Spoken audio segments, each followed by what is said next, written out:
8월 벤치마크인 브렌트유의 선물 가격이 배럴당 100.46달러로 9% 이상 뛰면서 2022년 8월 이후 처음으로 100달러를 넘어섰습니다. 네, 트럼프 대통령은 국제 유가 상승으로 최대 산유국인 미국이 큰 이익을 얻을 수 있지만 이란의 핵무기 보유를 막는 것이 최우선 과제라고 밝혔습니다. 네, 유가보다 훨씬 더 중요하고 큰 관심사는 이란이 핵무기를 보유해서 중동, 나아가 세계를 파괴하는 것을 막는 것이라며 그런 일은 결코 일어나지 않게 하겠다고 전했습니다. 이란의 모스타바 최고 지도자는 선출된 지 사흘 만에 첫 메시지로 순교에 대한 복수와 호르무즈 해협을 계속 봉쇄하겠다면서 초강경 대응을 선언했습니다. 이에 국제유가는 급등하고 3호 대출 건전성 불안까지 더해지면서 뉴욕 증시 3대 지수는 2% 가까이 하락했습니다. 코스피에서는 3월에만 외국인 자금이 9조 원 넘게 빠지고 있는 상황입니다. 오늘은 어떠한 흐름을 나타내게 되는지 잠시 후 자세히 알아보겠습니다. 또 더 많은 국내 주식 정보 받아보실 분들은 카카오톡 채널 머니랩 추가하시기 바라고요. 모든 투자 판단의 책임은 투자자분들께 있다는 점 알려드립니다. 그럼 글로벌 증시 상황부터 정리해볼까요? 최주연 아나운서 소식 전해주시죠. 중동 전쟁이 곧 끝날 것이라는 트럼프 대통령의 약발이 이제 다 떨어졌나 봅니다. 전쟁이 진정될 기미를 보이지 않고 있고 유가도 다시 급등세를 보이면서 증시는 내리막길을 걷고 있습니다. 또 여기에 3호 신용시장에 대한 불안감이 커지고 있는 것도 투자 심리를 위축시키고 있습니다. 그럼 오늘장 마감상 확인해보면 다우지수와 S&P 500 지수는 각각 1.56%, 1.52%로 하락했고요. 나스닥 지수는 2% 가까이 내려갔습니다. 빅테크 기업들도 전부 하락세로 마감했습니다. 엔비디아가 1.55% 떨어졌고 애플은 투자하는 키뱅크에서 당분간 이 주가 촉매제가 없어 보인다는 보고서가 나오면서 2% 가까이 떨어졌습니다. 또 마이크로소프트는 최근 오라클이 확장을 포기한 텍사스주 데이터 센터 부지의 전력 용량 임대를 검토 중인 것으로 알려졌는데요. 다만 이 투자 대비해서 AI 수요가 받쳐줄 수 있을지에 대한 의문 속에 주가는 0.75% 떨어졌습니다. 시총 6위부터도 보면 한동안 다 같이 오르던 반도체주들이 오늘은 다시 빠지면서 브로드컴 주가는 1.64% 떨어졌고 메타와 테슬라도 큰 폭의 하락세 기록했습니다. 반면에 오늘 S&P 500 11기업 중 대부분이 약세를 보인 가운데 필수 소비재 업종은 선방했는데요. 월마트가 1.49%로 강세 보였습니다. 국제유가는 계속해서 시장의 숨통을 조이고 있습니다.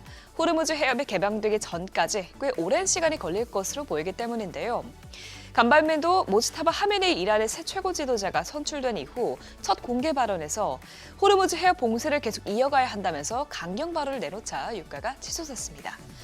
결국 트럼프 행정부에서는 이 유가를 잡기 위해 미국 항구간 물품 운송 시에 미국산 선박 사용을 의무화하는 존스법을 한 달간 면제하는 방안을 검토하겠다고 밝혔는데 이 조치도 전쟁의 장기전으로 이어질 것이라는 불안감 앞에서는 속수무책이었습니다. 이에 따라 WTI는 오늘 9.7% 급등했고요. 브렌트유도 10% 넘게 폭등하면서 배럴당 100달러를 다시 돌파했습니다. 3호 신용시장에 연이어 나타나고 있는 스트레스 징후 역시 투심을 위축시키고 있습니다. 소프트웨어 기업들의 대출 건전성 우려가 커지면서 이들에게 돈을 빌려준 3호 대출 펀드 환매 압력이 더욱 커지고 있는데요. 이틀 전에 대체 투자 전문 운용사인 클리프 워터에서 투자자들의 환매 요청이 몰리자 환매 비율을 이제 7%로 제한했다고 밝힌 가운데 어제는 모건 스탠리도 자사 3호 대출 펀드를 환매 요청 금액의 절반인 5%로 제한하겠다고 밝혔습니다. 또 일각에서는 3호 대출의 부도율이 수년 안에 지금의 2배가 될 수 있다고 우려하기도 했는데요. 이 소식에 간밤 금융업종 전반에 매도세가 몰렸습니다. 인플레이션에 대한 우려도 계속해서 제기되고 있습니다. 실제로 간밤에 나온 블룸버그 데이터에 따르면 향후 1년 기대 인플레이션을 보여주는 1년 손익분기 인플레이션 지표는 4.62%까지 상승했습니다. 이는 CPI가 연간 9.1%로 정점을 찍었던 2022년 6월 이후로 가장 높은 수준입니다. 또 이 수치는 3월 2일에 집계된 3.97% 수준에서 크게 상승한 것인데요. 대이란 공습 이후 유가가 급등하면서 이에 대한 우려가 반영된 것으로 보입니다. 또 2년 손익분기 인플레이션도 3.18%로 상승하면서 지난해 4월 이후로 최고치를 기록했는데 그만큼 투자자들이 향후 물가가 높은 수준을 이어갈 것이라고 보고 있다는 신호입니다. 그래도 다행인 점은 미국의 고용시장은 아직 잘 버티고 있다는 것입니다. 지난주 신규 실업상 청구 건수는 21만 3천 건으로 전주 대비해서 1,000건 감소했고요. 시장 예상치도 밑돌았습니다. 또 2주 이상 실업상 신청하는 계속 실업상 청구 건수 역시 전주보다 2만 1,000건 감소하면서 노동시장이 안정적인 흐름을 보이는 양상입니다. 미국의 무역 적자는 예상외로 크게 감소했습니다. 올해 1월 미국의 무역 적자는 545억 달러로 지난해 12월 수치보다 25% 넘게 감소했는데요. 수출이 크게 증가한 반면에 수입이 감소한 덕분입니다.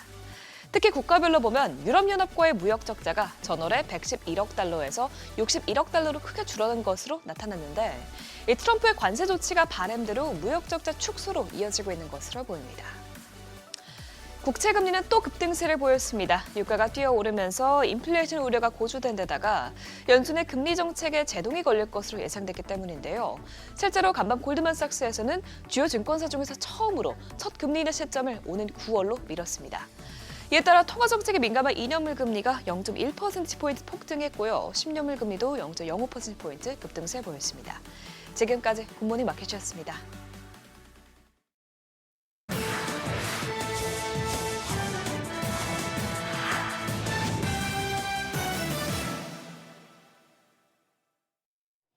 외시 주목한 주요 이슈들 짚어보겠습니다. 트럼프 행정부가 천정부지로 치솟고 있는 유가를 잡기 위해 100년 묵은 법안까지도 꺼내들었습니다.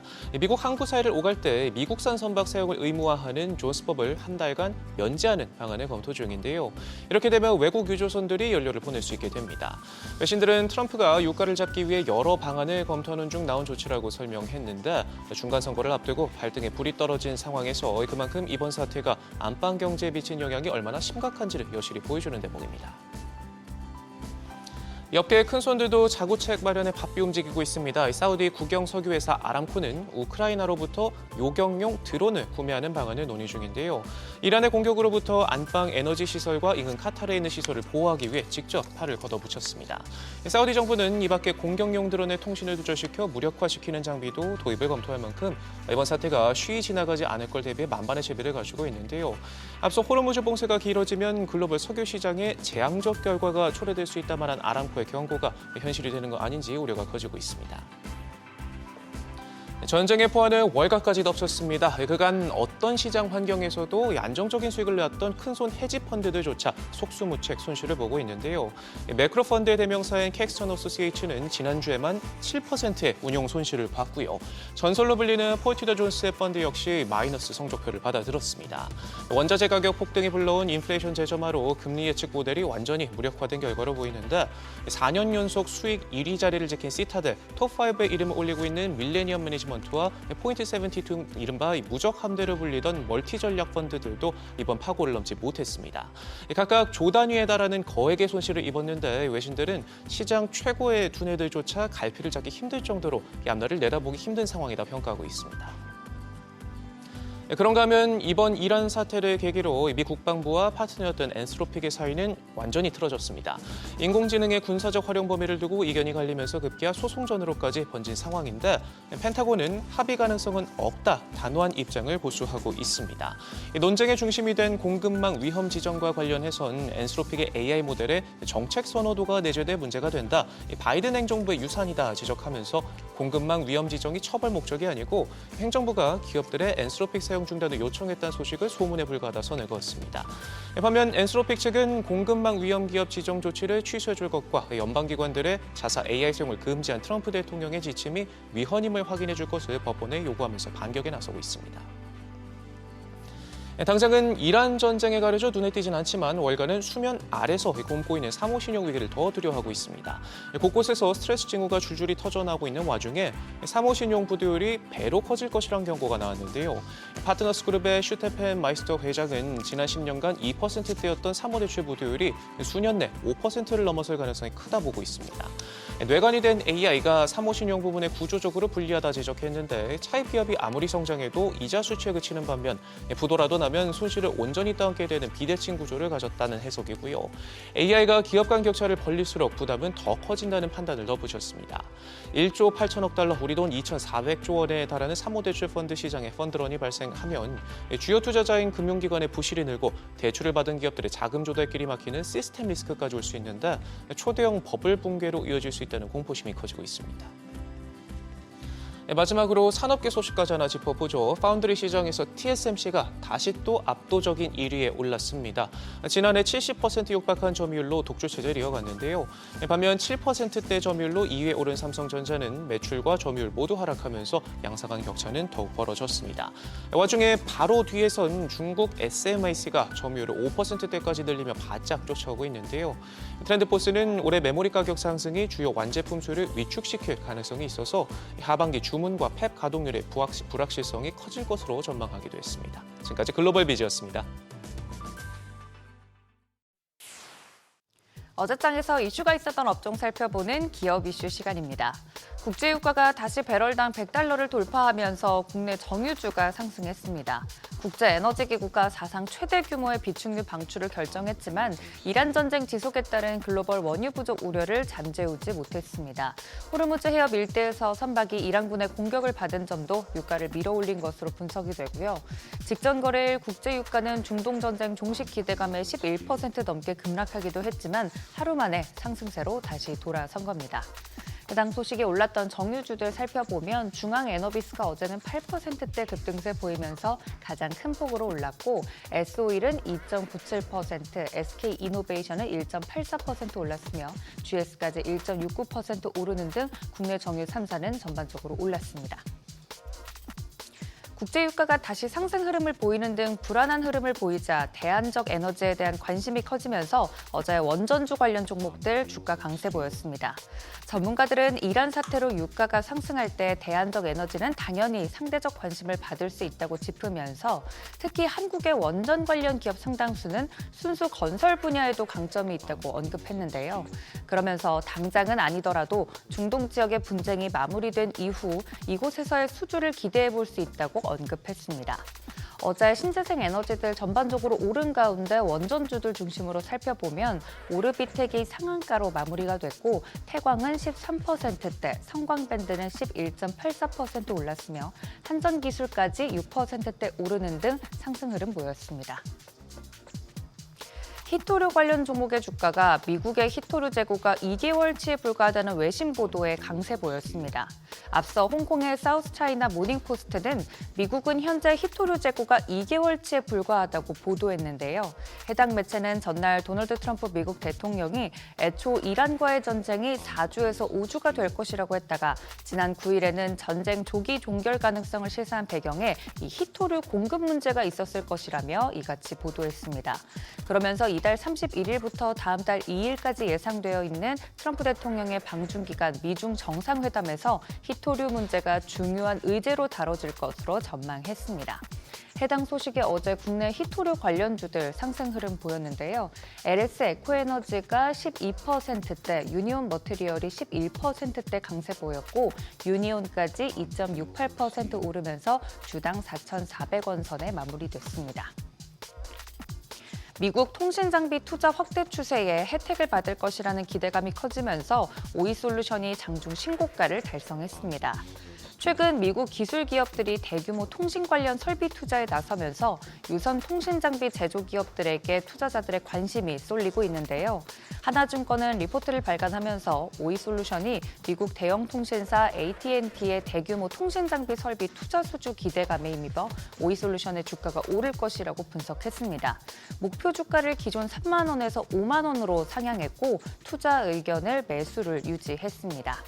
통신 장비 관련된 종목들 3거래일 연속 상승세를 보이고 있는 가운데 FR텍 어제 HFR과 함께 상한가로 마무리가 됐고 대표적인 종목들 KMW는 5.87%, 설명드린 오이솔루션은 4.57% 오르면서 마감했습니다. 지금까지 기업 이슈 전해드렸습니다.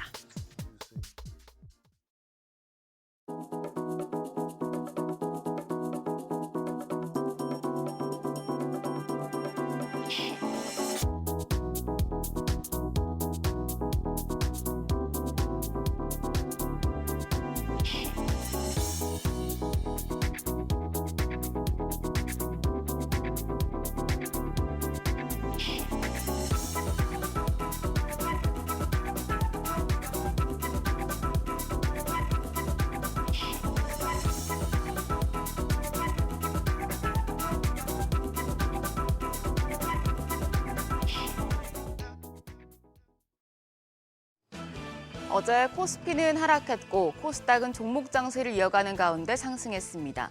미국에서 불어온 반도체 훈풍에도 멈추지 않는 지정학적인 리스크 속에 코스피 불안한 모습입니다. 국제 유가가 다시 가파른 상승세를 보였고 사모대출 불안까지 겹치며 뉴욕 증시가 일제히 하락한 터라 우리 시장 오늘 좀 힘들게 시작할 수도 있겠는데요. 어제장 복귀하면서 오늘장 투자 포인트 체크하시죠. 코스피는 외국인의 현선물 매도 속에 0.5% 하락하며 5,583선에 마감했습니다. 반면 코스닥은 등락을 거듭하다가 오후장 들어서 상승하며 1% 넘게 올랐습니다. 유가와 사모대출 이슈 등이 코스피 부담으로 작용했습니다. 다만 양시장 모두 상승 종목이 더 많았던 걸 고려했을 때 선물 옵션 동시 만기일이란 점이 영향을 준 것으로 해석됩니다. 코스피에선 외국인이 대규모 순매도하며 지수 하락을 주도했습니다. 2조 4천억 원 가까이 팔아냈고요. 기계와 운송장비, 건설업종 외에 대부분 업종을 순매도했습니다. 반면 기관은 600억 원 가까이 순매수했고 개인들도 2조 2,290억 원 사자 포지션 취했습니다. 코스닥 시장에서도 외국인들은 매도 우위를 기록했습니다. 6,900억 원 가까이 순매도했습니다. 반면 기관이 2,500억 원 넘게 순매수했고 개인들도 5,100억 원에 달하는 사자세를 나타냈습니다. 코스피 시총 상위 대형주들 대체로 약했습니다. 특히 반도체 투톱은 미국에서 넘어온 호재들을 반영하지 못하고 일제히 하락했습니다. 반면 LG에너지솔루션과 한화에어로스페이스가 3.9%대 상승했고 대미투자특별법 국회 본회의 통과 소식에 두산에너빌리티도 상승 마감했습니다. 코스닥 시총 상위단에선 일부 헬스케어 대표주들이 선방했습니다. 특히 알테오젠이 키트루다 SC의 조성물 특허를 미국 특허청에 등록했다는 소식에 3.5% 뛰며 시총 2위를 다시 탈환했습니다. 코오롱티슈진과 리가켄바이오도 2% 넘게 올랐습니다. 반면 에코프로와 ABL바이오, 펩트론 등은 조정을 받았습니다. 환율이 출렁이고 있습니다. 하락 안정되나 싶었지만 환율 어제 정규장 마감 시간 14원 70전 급등하면서 1,481원 20전에 거래를 마쳤습니다. 유가 급등에 사흘 만에 1,480원을 다시 넘겼는데요. 환율은 야간 거래에서 상승폭을 키우면서 1,480원 후반대로 올라섰습니다. 이란의 새 최고 지도자로 선출된 모즈타바 하메네이가 호르무즈의 봉쇄를 이어가야 한다는 강경 입장을 밝히자 국제 유가가 더 뛰면서 원화 가치를 압박했습니다. 역외 환율은 오늘 새벽 6시 기준 1,488원 90전을 기록했는데요. 오늘 환율 1,490원까지 바라보면서 출발하겠습니다. 간밤 지정학적인 리스크가 다시 한번 커지면서 뉴욕 증시가 큰 폭으로 하락했죠. 특히 필라델피아 반도체 지수가 3% 넘게 떨어져서 국내 반도체주에도 악재로 작용할 것으로 예상이 되는데요. 이런 와중에 KB증권에서 SK하이닉스 목표 주가를 대폭 늘렸습니다. 이제는 100만 닉스, 120만 닉스를 넘어서 170만 닉스도 가능하다는 입장입니다. 맥쿼리 증권이 제시한 목표 주가와 동일한 수준인데요. KB증권은 올해 추정 영업이익이 177조 원으로 전년 대비 약 4배 증가할 것이라고 전망했습니다. KB증권은 SK하이닉스는 2026년 전년 대비 4배 이익 성장을 기록하는 고성장 국면에 진입했음에도 불구하고 현재 주가는 PER 4.3배 수준에 머물러 있다며 지금은 SK하이닉스가 대표적인 고성장 가치주로 재평가받을 가능성이 높은 시점이라고 강조했습니다. 한편 메모리 반도체 공급 부족에 대응하기 위해서 자본 투자의 낙술과가 기대되면서 반도체 소부장 종목들도 덩달아 주목받고 있습니다. 삼성증권은 파운드리 쪽에 주목했습니다. TSMC와 삼성 파운드리 투자 가속화 움직임에 따라서 파운드리 밸류체인에도 관심이 필요하다고 판단했는데요. 원익 IPS와 HPSP, 파크 시스템즈에 대한 바이 투자 의견을 유지하면서 PSK도 투자 대안으로 관심받을 수 있을 것이라고 생각한다고 밝혔습니다. 오늘 반도체주 부진할 수 있겠지만 해당 보고서 내용들도 체크해 두시면 좋겠습니다. 일정입니다. 오늘은 밤에 1월 PC 물가지수와 9일 이직 보고서가 나옵니다. 미국의 경제 지표를 기다리는 대기 심리, 그리고 주말 사이에 어떤 일이 발생할지 모른다는 불안감이 커질 수 있는 구간이겠습니다. 한편 어제도 통신장비 관련주가 시간외 거래에서 상승세 기록했는데요. 오늘장 흐름이 달라질 수 있는 만큼 우선 프리마켓 상황부터 함께 체크하시죠. 간밤 뉴욕 증시 3대 지수 일제히 하락했습니다. 반도체주가 크게 빠졌기 때문에 국내 증시 반도체주 중심으로 매물 출회될 가능성이 높은데요. 일단 국내 증시 유가증권 시장 시총 1위부터 위까지 보시면 반도체 투톱 하락합니다. 삼성전자가 4% 가까이 빠지면서 18만 400원, SK하이닉스도 3.9% 약세로 거래가 89만 4천 원입니다. 현대차 3% 약세입니다. 거래가 50만 5천 원이고 LG 에너지솔루션도 오늘은 3.4% 약세 보여주고 있습니다. 37만 1천 원. 반면 한화 에어로스페이스가 0.9% 오름세 보여주고 있고요. 삼성 바이오로직스는 2.1% 내림세입니다. 현재 거래가 159만 원으로 집계됩니다. 코스닥은 시총 1위부터 6위까지 일제히 내립니다. 에코프로가 3.7% 추가적으로 하락하면서 15만 2,100원. 알테오젠도 반락합니다. 3.4% 내림세로 36만 원이고요. 에코프로 BM이 3.9% 내림세로 19만 원대 거래되고 있고 삼천당제약도 2.3% 약세 76만 9천 원입니다. 또 레인보 로보틱스가 3.4%, ABL 바이오까지도 3% 가까운 하락세 기록하고 있습니다. 일단 선물 옵션 동시 만기일이 지났는데 또 지정 확정 리스크가 커진 터라 오늘 오전장에서 수급적인 부분 체크해 보셔야겠고요. 코스닥 종목 장세가 계속되는데 중소형주의 강세 이어질지도 확인하시죠. 지금까지 어제장 오늘장이었습니다.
현재 시각 8시 23분입니다. 저희 방송 외에도 다양한 주식 정보 원하시는 분들은 카카오톡 채널에서 머니를 검색하셔서 친구 추가하시기 바랍니다. 와, 진짜 하루가 다르게 지금 중동 쪽 소식은 좀 바뀌는 것 같습니다. 일단 뭐 유가 같은 경우는 저희 앞서 오프닝에서도 말씀을 드렸다시피 브렌트유가 지금 $100를 종가 기준으로 넘어섰고 네. 또 지금 호르무즈 해협과 관련해서는 뭐 이란 쪽에서 나오는 소식하고 또 지금 뭐 기뢰 소형선을 이용해서 기뢰 매설을 시작했다라는 또 이런 보도도 나오고 있고 글쎄요 이게 뭐가 맞는 소리인지를 모르겠네요. 예. 그러니까요. 기뢰를 갖다가 설치했으면 그 뭐 중국 국적이나 이런 선박들이 통과할 수 있을까 싶어서 아직은 뭐 기다 아니다 하는데 아니 지금 사실 우리가 모르는 게 너무 많잖아요. 네네. 모스타바죠. 네, 이름이. 모스타바. 아버지는 아야톨라 알리 하메네이였고 모스타바. 그 호메이니 그리고 하메네이. 그 하메네이 아들은 지금 현재 모스타바인데 그때 2월 28일 날 아버지 돌아가셨고 자 아버지 아내 네. 조카 뭐 이렇게 해서 다 가족들이 다 그때 그거 했다는 거 사망했다는 거는 확인되고 그때 당사자인 그 분도 그거 했겠죠. 부상을 입었다 이런 소리가 나왔는데 어제 이제 처음으로 지도자가 차기 지도자를 하고 나서는 첫 메시지였는데 네. 얼굴이 안 나왔어요. 사진만 나오고 이제 이란 국영방송 아나운서가 그 성명을 대독하고 하는 차원인데 그러니 사실 어디까지가 진실인지도 그렇죠. 모릅니다. 예. 어디까지가 진실인지도 모르는데 문제는 트럼프 대통령도 안 물러서요.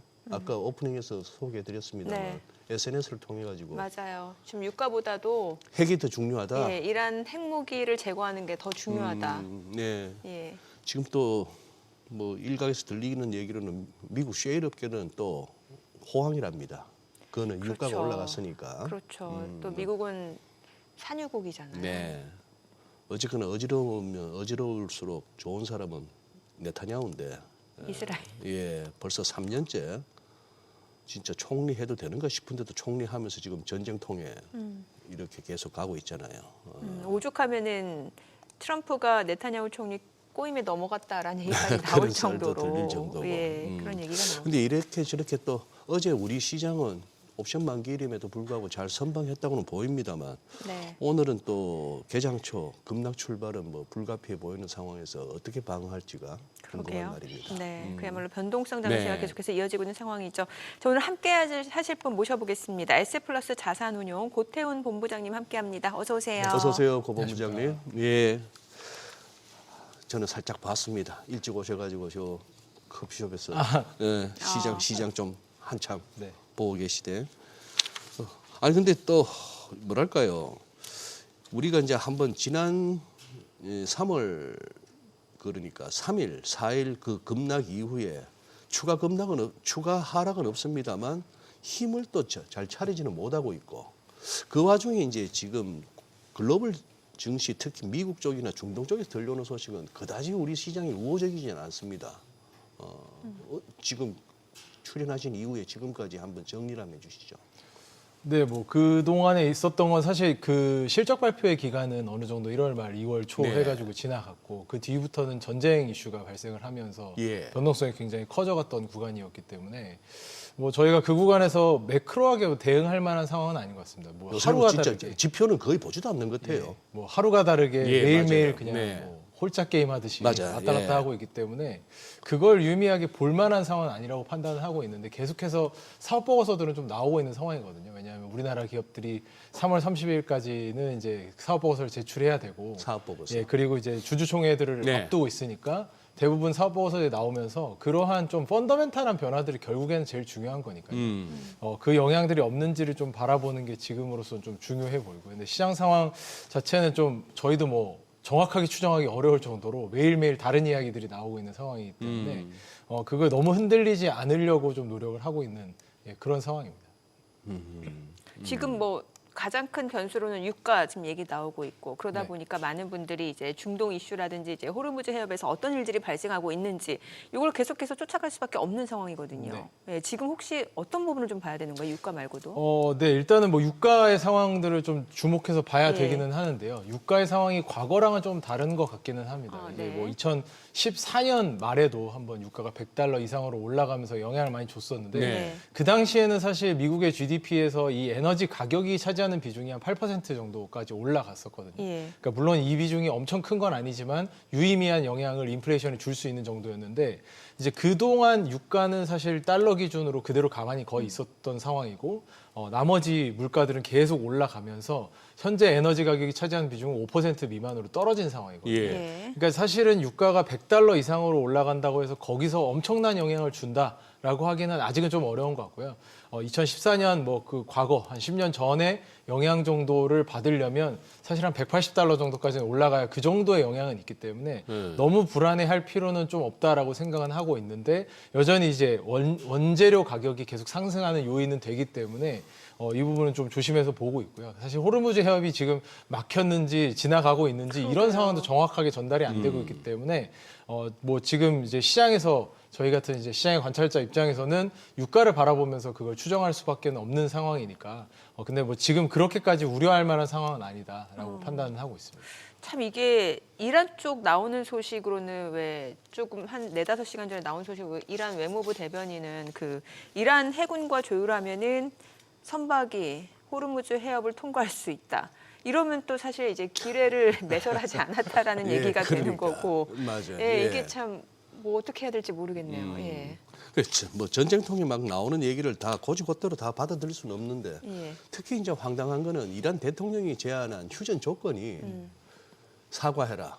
그리고 배상금 지불해라. 그리고 이란의 핵 관련해서도 인정해라. 그 트럼프 대통령이 그걸 어떻게 받겠습니까? 그렇죠. 예, 그거는 뭐 휴전하자는 뜻이 아니고 오히려 이제 더 미국을 트럼프 대통령을 더 이제 궁지에 몰아넣겠다는 얘기가 되는데 저는 이제 걱정되는 게 무슨 뭐 캘리포니아 쪽에도 무슨 드론이 나타났다는 둥 뭐 이런 소리도 나오는 데다가 이제 진짜 그 뭐랄까 중동에서만이 아니고 온갖 여기저기서 막 테러가 자행될까 봐 그런 부분도 이제 걱정되긴 됩니다. 되는데 지금 유가 그렇죠. 중동 그렇죠. 거기다가 자꾸 그 뭐 스물스물 나오는 얘기가 사무신용, 자 뭐 개장 전에 으스스한 얘기 먼저 하고 좋은 얘기 또 개장 네. 직전에 하시죠. 네, 네. 거기다가 뭐 슈퍼 301조 그걸 적용하기 위해서 이제 무역 상대국들한테 조사를 시작했다. 이게 우리한테 좋은 게 지금 현재로서는 하나도 없어요. 이걸 이제 견뎌내는 거는 돈밖에 없는데, 유동성밖에 없는데, 돈도 좀 빠져나갔다는 얘기가 들리고. 우리 고본부장님은 지금 그것이잖아. 증권사에 계시는 건 아니잖아요. 네, 운용사에서 지금 예, 펀드 운영. 뭐 혹시나 조금 부정적인 의견을 제시한다고 해서 뭐 잘리거나 뭐 그러실 그런 건 건 없죠. 없습니다. 예, 예. 저희는 어차피 홀딩을 하는 바이사이드 입장이기 때문에 주식을 보유하고 있는 입장이기 때문에 뭐 저희도 이런 악재들을 굳이 호재로 해석할 필요는 전혀 없고요. 예, 악재는 악재 어쨌거나 그대로 뭐 받아들이는 최근에 게 있었던 일입니다만 국내에서도 마르코 콜라로비치도 한때 월가에서 잘 나가다가 그 2022년부터 24년까지 그 계속 그 하방 전망 내놓다가 그때 뭐 사상 최고치 경신 행진은 이어졌고 결국 그 JP모건에서 잘리다시피 해서 나왔는데 우리도 최근에 그런 일이 있었지 않습니까? 그렇다면은 제가 증권사에 NL이라 하더라도 뭐 리스센터에 뭐라 하더라도 저도 무슨 조금 이거 시장이 고평가되었습니다. 좀 조심할 때입니다. 리포트 못 쓰겠네요. 먹고 살아야 되니까. 참네. 그 얘기해 줄 사람이 누가 있지 그러면은 조심합시다 얘기할 SBS 비즈밖에 없나? 소장님이 그래도 해주시잖아요. 그렇게 해서 여기까지 온 거예요 지수가.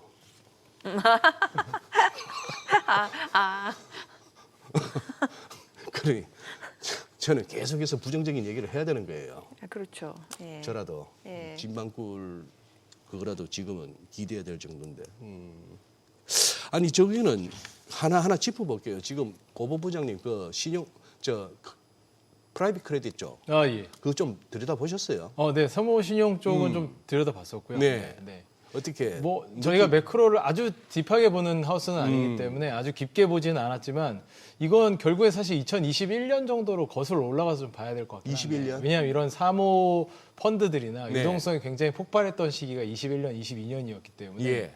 그 당시에 우리나라도 좀 비슷한데요. 우리나라 같은 경우도 헤지 펀드들이나 이제 뭐 메자닌 투자라든지 비상장 투자와 같이 막투마켓이 안 되는 펀드들이 있잖아요. 예. 바로바로 시장 가격을 반영하지 못해서 지금 어느 정도 부실일지를 예단하기가 좀 어려운, 평가를 다시 했을 때 손절을 굉장히 많이 볼 수도 손실을 많이 볼 수도 있는 그런 상황에 처해 있는 펀드들이 사실 전 세계적으로 있다라고 생각은 하거든요. 그래서 그런 문제들이 되긴 하겠지만 블랙럭의 전체 규모를 생각했을 때, 그리고 이제 사모 펀드들의 전체 규모를 생각했을 때 이 규모가 아주 거대한 규모는 아니기 때문에 엄청나게 좌지우지할 거라고 생각하고 있지는 않습니다. 그래서 저희가 그 당시에 이제 막투마켓 안 됐던 자산들과 연결돼 있는 혹시 상장사의 자산들이 있다면 문제가 될 수 있겠지만 그런 부분들이 제한적이라면 뭐 그렇게 크게 볼 일은 아니다라고는 생각은 하고 있고요. 근데 여전히 이제 결국에 중요한 건 지금 미국 돈이 그렇게 많지 않다, 유동성이 풍부하지 않다라는 거기 때문에 유동성이 어느 정도 풍부해지는 시기를 만들려고 정부는 계속 노력할 것이라고 생각을 합니다. 이거는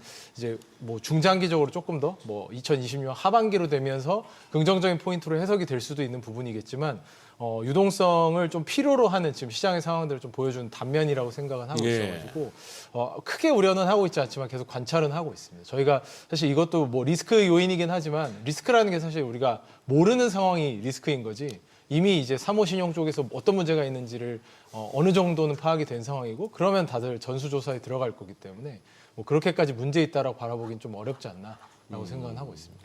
저는 이 유가에 대한 민감도가 사실은 이제 미국 같은 경우는 아무래도 이제 에너지 자립국이고 우리는 에너지 수입국이다 보니까 더 민감도가 클 수밖에 없잖아요. 네. 그러다 보니까 이게 금융시장에도 미치는 영향이 아무래도 미증시보다는 더 커질 수밖에 없는 상황이고 그리고 앞서 저희 계속 얘기했잖아요. 지금 뭐 삼고 상황이다. 고유가에 고금리에 또 고환율에 이게 유가 올라가면 환율 자체도 계속해서 달러원 환율도 올라갈 수밖에 없는 구조다 보니까 이게 증시를 둘러싼 여건들이 녹록지 않은 상황이기 때문에 이게 글쎄요. 지금 유가만 놓고 보더라도 쉽지 않은 상황이고 어떤 전략이 좋을까요? 전반적으로. 예, 뭐 이것도 사실 10년 전의 상황과는 약간은 다르다고 보고 있는데요. 10년 전하고 다르다. 2016년, 17년, 18년 이 당시에 이제 롯데케미칼 같은 우리나라의 에너지 화학 기업들이 네. 공급이 그렇게 많지 않은 상황에서 좀 수급이 타이트한 상황에서 굉장히 이익이 성장을 많이 하면서 우리나라 증시에 좀 중요한 부분을 차지했었고 과거에 그런 역사가 계속 되어 왔었는데 지금 우리나라의 이익 구성을 보면 사실은 이런 에너지 화학 기업들의 이익 비중이 거의 없습니다. 그래서 지금 우리나라 증시를 떠받치고 있는 이익의 대부분은 메모리 반도체에서 나오고 네네. 있고 그 외에도 다른 기업들 같은 경우에도 내수 기반으로 이익을 많이 내는 기업들이 아니라 결국에는 글로벌, 뭐 미국이라든지 해외 수출을 통해서 이익을 내고 있는 기업들이 이익의 주를 차지하고 있기 때문에 이게 정말 증시 차원에서죠. 증시 차원에서 타격을 입을지는 좀 제한적인 것 같고요. 근데 예. 이게 실물 경제에 당연히 개인들의 경제에는 당연히 영향을 미칠 수밖에 없죠. 저희가 활용하고 있는 에너지 가격들이라는 게 있으니까 저희 소비자 지갑 입장에서는 당연히 안 좋아지는 부분들이 생기니까 실물 경제는 안 좋겠지만 증시 차원에서 보자면 증시라는 건 결국 기업 이익의 함수이기 때문에 네. 기업 이익 차원에서 우리나라가 이 영향을 크게 받을 만큼의 문제가 있나라고 생각했을 땐 그렇진 않다라고 보고 있고 그리고 지금 이제 뭐 미국 시장에서도 이런 우리나라 증시를 좀 부정적으로 해석하는 건 사실 그동안 너무 많이 올랐기 때문에 네. 우리나라 증시가 이렇게 조정받는 과정에서도 여전히 전 세계 증시 중에 가장 올해 많이 오른 증시이기 때문에 뭐 조정의 가능성을 얘기하는 건 충분히 가능하다라고는 생각을 하고 있습니다. 이제 문제는 예. 조정의 폭이겠는데. 예. 그렇죠. 예. 근데 조정의 폭 측면에서는 결국에는 뭐 메모리 반도체를 볼 수밖에 없죠. 증시 차지하고 있는 40-50%가 메모리 반도체 기업인데 아까 뭐 뉴스에서도 나왔지만 SK하이닉스 밸류에이션 4배 정도밖에 안 받고 있고요. 네.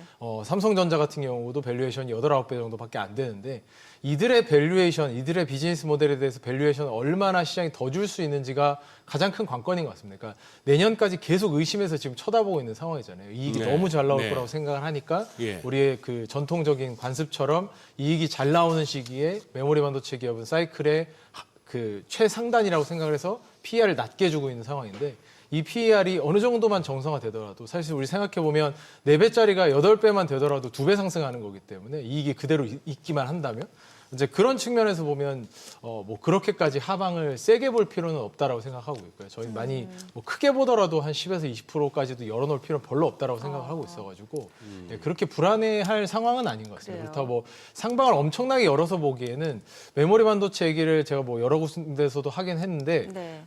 이 밸류에이션이 한 번에 높아지진 않거든요. 사이클을 30년, 40년 봐왔던 시장이 갑작스럽게 이렇게 호황 시기에 밸류에이션을 갑자기 10배, 12배 이렇게 주진 않습니다. 근데 이거를 기업들이 계속해서 분기 실적을 내면서 증명을 해주는 과정이 필요하기 때문에 시간은 필요하겠지만 이 상승 흐름은 계속 될 것이라고 좀 생각은 하고 있습니다.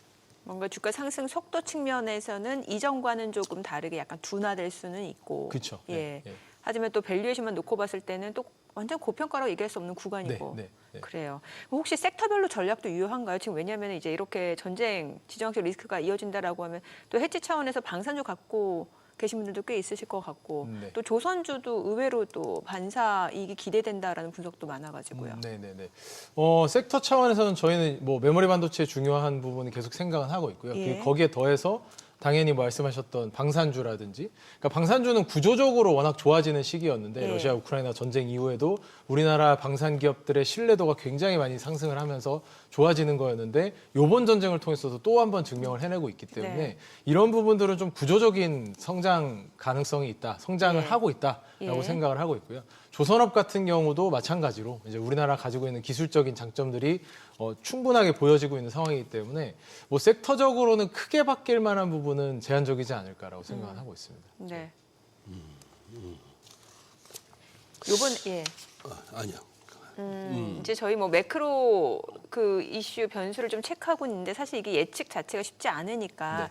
조금 더 그러면 이제 시장에 좀 초점을 맞춰서 얘기를 좀 하고 싶은데 스페이스X 사실 네, 이제 네. 올해 미국에서 상장하는 기업이 스페이스X라고 하고 또 엔스로피크하고 또 오픈 AI 이 정도가 있는데 스페이스X 관련해서 여러 가지 이야기 나오는 게 나스닥 100 지수에 조기 편입하는 것을 목표로 한다. 이거와 관련해서 이제 투자자분들이 좀 알아야 될 내용을 좀 알려주세요. 네. 일단은 나스닥 100의 조기 편입 가능성은 당연히 있을 수밖에 없는 거고요. 네. 가능성 굉장히 높은 상황이라고 생각을 하고 있습니다. 왜냐하면 지금 현재 비상장에 있는 상태에서도 시가총액을 고려하면 1.5 트릴리언에서 1.7 트릴리언, 우리나라 돈으로 네네. 하면 2,000조가 넘는 시가총액을 지금 보여주고 있는 상황이기 때문에 기업 가치를 보여주고 있는 상황이기 때문에 나스닥 100의 최하위권에 있는 기업들이 20빌리언에서 한 25빌리언 정도 되니까 뭐 한 40조 정도 레벨이라고 보시면 됩니다. 그러면 사실 이 기업을 조기 편입하지 않는다라는 것 자체가 나스닥 100의 대표성이나 상징성을 좀 떨어뜨리는 거기 때문에 조기 편입을 해주려고 뭐 패스트트랙 규정이 좀 맞춤형 혜택이 아니냐 이런 얘기도 있지만 당연히 맞춤형 혜택을 할 수밖에 없는 상황입니다. 스페이스X를 편입하지 않으면 나스닥 100도 시장을 전체를 완전히 포괄하고 있는지에 대해서 의문을 제기할 수밖에 없기 때문에 예. 당연히 그렇다라고 생각을 하고요. 근데 이제 수급적인 측면에서 나스닥 100에서 스페이스X가 차지하는 비중이 들어오니까 나머지들한테 부담이 될 수 있다는 거는 단기적으로 당연히 그럴 수 있다라고 생각은 하고 있습니다. 근데 나스닥 100에 편입되는 건 너무나 좀 가능성이 굉장히 높은 일이기 때문에 그건 뭐 당연히 들어오면 일어나야 될 일이라고 생각을 하고 있습니다. 참 이런저런 뭐 스페이스X가 됐건 뭐가 됐건 결국은 테슬라 내지는 일론 머스크로 수렴이 되는데 네. 이 테슬라 주가만 하더라도 이게 400불 한 500불 근처 가다가 그게 작년 12월 크리스마스 전후인데 그때 이후로 이렇게 흘러내려 가지고 이게 지금 400불에서 뭐 횡보하다시피 해서 사실 테슬라 주주분들도 요즘 재미는 없어요. 네. 뭐 주가가 안 움직이니까. 네네네. 테슬라 주가도 기술적으로만 보자면 벌써 이제 200일선까지 흘러내렸고 S&P 500도 지금 200일선이 6,600인데 이제 한 70포인트 남짓 여유밖에 없고 이제 얘들까지 무너지면은 이제 조정이 깊어진다고 봐야 되는 거 아닙니까? 네. 아니 단순 무식하게 S&P 500 7,000 공방을 펼치다가 이제 이 이란 전쟁이 터졌는데 우리가 흔히 말하는 조정이라는 게 한 10% 정도는 지수로 봤을 때 10% 정도는 까지는 조정으로 보고 10%더 넘게 낙폭이 커지면 이제 베어마켓 하락장으로 이렇게 이제 진단을 합니다만 조정에 좀 묵직한 재료가 나왔으니까 앞으로 전쟁이 어떻게 될지도 모르고 10%까지만 감안한다 하더라도 7,000에 700배면 6,300. 지금 뭐 굳이 여기서 물타기가 됐건 불타기가 됐건 해야 되나 싶은 생각은 계속 듭니다. 저는 개인적으로. 네네. 타이밍의 문제인데. 그렇다면 뭐 흔히 말하는 관망세 받고 해보면 재미가 없어지는데. 그래 지금 조금 이렇게 운용 수익률에 좀 흔들리죠. 네, 운용 뭐 수익률은 당연히 전체 시장에 글쎄, 따라서 네, 흔들리는 영향을 부분은, 받으니까. 영향이 없지는 않습니다. 그래서 영향이 있기는 한데, 그래서 저희도 사실은 뭐 지금의 방향성의 매크로 변수가 너무 많기 때문에 네. 그거에 흔들리기보다는 저희가 좋아하는 뭐 기업들, 비즈니스 모델이 좋아지는 기업들에 계속 주목을 하고 있는데요. 마침 또 테슬라 얘기를 해주셔서 테슬라 네. 얘기를 좀 드리자면, 네. 그러니까 테슬라 같은 경우는 결국엔 지금 EPS로 증명해야 되는 시기인 거고, 예. 올해는 그 증명이 어느 정도 가능한 시기라고 생각을 하고 있거든요. 그게 가장 큰 거는 지금까지는 정말 그냥 완성차, 뭐 우리가 알고 있는 모델 S, X, Y, 3를 잘 팔면서 가는 전형적인 자동차 기업의 모습을 보여줬습니다. 근데 그 뒤에 꿈들이 워낙 크니까 이 밸류에이션으로 많이 땡겨왔다라고 한다면 그 꿈이 이제 올해는 조금씩은 현실화되는 과정이거든요. 특히나 이제 뭐 자율주행 관련돼서 FSD 관련돼서는 올해 3월에 유럽 쪽에서 어느 정도 통과 가능성을 지금 보고 있는 건데 그렇게 되면 서비스가 본격적으로 전 세계로 펼쳐져 나가는 거고요. 그러면 거기서 구독 매출이 발생하는 부분들이 꾸준히 상승을 하게 될 겁니다. 근데 이 구독 매출이라는 건 기존의 완성차들이 가지고 있던 이익의 순도와는 굉장히 차이가 많이 나는 거잖아요. 그러니까 그전에는 자동차를 팔면 매출 총이익률 아무리 많이 잡아봤자 30% 잡는 게 거의 최대치였고 영업이익률은 한 15%, 20% 겨우 뭐 정말 잘 나왔을 때 그렇게 나오는 거였는데 지금 이제 FSD를 통해서 나오는 것들은 이미 투자가 다 이루어진 상황이고 매몰 비용이 다 들어간 상황이기 때문에 이익률이 7, 80% 굉장히 순도 높은 이익들이 들어오기 때문에 이러한 이익들이 들어왔을 때 높은 PER은 어느 정도 정당화된다. 합리화된다라고 생각을 하고 있고요. 다만 이제 스페이스X 상장과 좀 엮어서 생각을 해보자면 스페이스X와 테슬라는 사실 전혀 상관없는 일론 머스크가 보유한 그냥 두 개의 각자 독립회사인 거잖아요. 예. 이 두 개 회사의 비즈니스적 시너지는 있을 수 있지만 스페이스X 쪽의 성장을 바라보는 투자자들로의 분산 효과는 있을 수도 있기 때문에 그러니까 테슬라를 기존에 바라보시던 투자자분들이 분산되는 효과는 있을 수 있기 때문에 그런 효과는 좀 시장이 스페이스X가 상장하고 조금 더 지켜봐야 되는 부분인 것 같고요. 왜냐하면 스페이스X 같은 경우 워낙 좀 탄탄하게 스타링크를 통해서 캐시를 만들어내고 있는 기업이기 때문에 이제 이런 기업에 대해 좀 더 주목할 가능성, 이제 그런 이제 상대적인 일론 머스크의 2개 기업 중에 투자자들이 선택할 가능성을 좀 고민은 해봐야 된다. 근데 그럼에도 불구하고 테슬라가 올해는 이익 성장이 저희가 추정하고 있기로는 적어도 2배 이상은 작년 대비해서 이익 성장이 가능하다라고 생각을 하고 있거든요. 그래서 그런 부분들을 고려했을 때는 뭐 엄청 불안해할 시기는 아닌 것 같고요. 이렇게 지나치게 시장과 함께 흘러내렸던 기업들에는 조금씩 관심을 가지시는 게 좋지 않을까.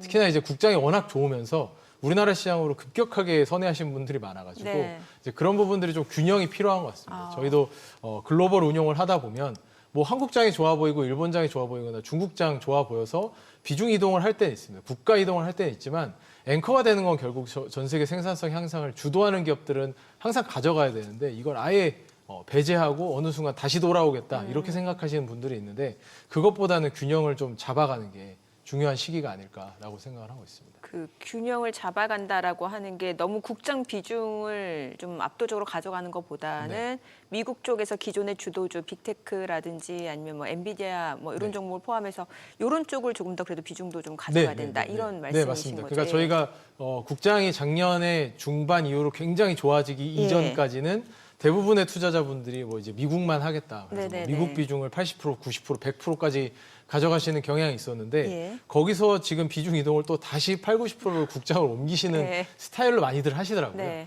근데 이제 물론 대규모 포트폴리오는 저희 같은 포트폴리오는 그렇게 하지 않지만 뭐 예를 들면 저희도 비중 이동을 할 때는 8, 90%의 미국을 가지고 있다가 하더라도 그 다음에 옮길 때는 한국 국장 비중을 전혀 없다가 20, 30% 정도 가져가다가 다시 줄이는 거지 이게 전 세계 금융의 움직임이 갑자기 우리나라 시장으로 다 몰리는 건 아니기 때문에 그런 균형이 좀 필요한 것 같고요. 지금 미국의 빅테크 기업들이 돈을 굉장히 많이 쓰고 있지만 빅테크 기업들의 밸류에이션이 또 그만큼 많이 낮아져 있거든요. 뭐 마이크로소프트만 하더라도 20배 이하로 떨어진 상황이고 작년에 알파벳이 굉장히 상승을 많이 했는데 상승하기 이전에는 18배까지 밸류에이션이 떨어졌었거든요. 우리나라로 치면은 너무 비싸 보일 수도 있습니다. 하이닉스의 4배에 비하면 18배, 19배도 엄청 비싸 보일 수 있지만 미국 시장의 평균 PER이 한 20배 정도 되기 때문에 그것보다 빅테크를 더 낮게 바라보고 있는 건 좀 지나친 우려 아닐까라고 생각을 하고 있어서 미국 시장 비중을 너무 고려 안 하시면서 가는 거는 조금 이건 또 밸런스 측면에서 포트폴리오 균형이 깨지는 일이라고 생각을 합니다. 그래요.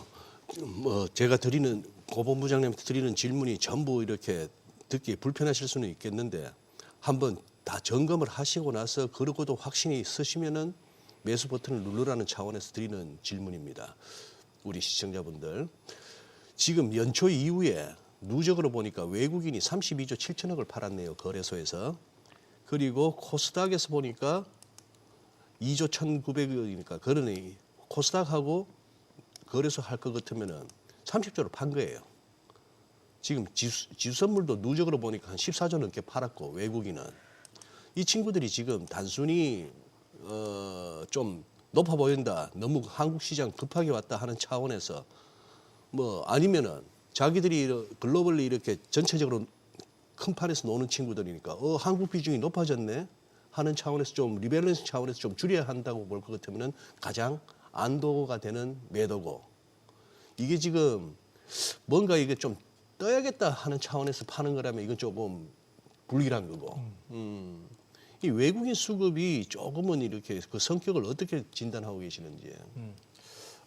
사실 일부 기업들이나 일부 섹터별로는 과열이 있는 것은 사실이죠. 왜냐하면 우리나라 시장에서 밸류에이션 레벨이 막 몇백 배 수준까지 올라가고 있는 섹터들이 좀 나타나는 거예요. 사실 문제입니다. 그리고 항상 저희가 글로벌 기업들까지 보면서 뭐 고민을 많이 하는 부분인데요.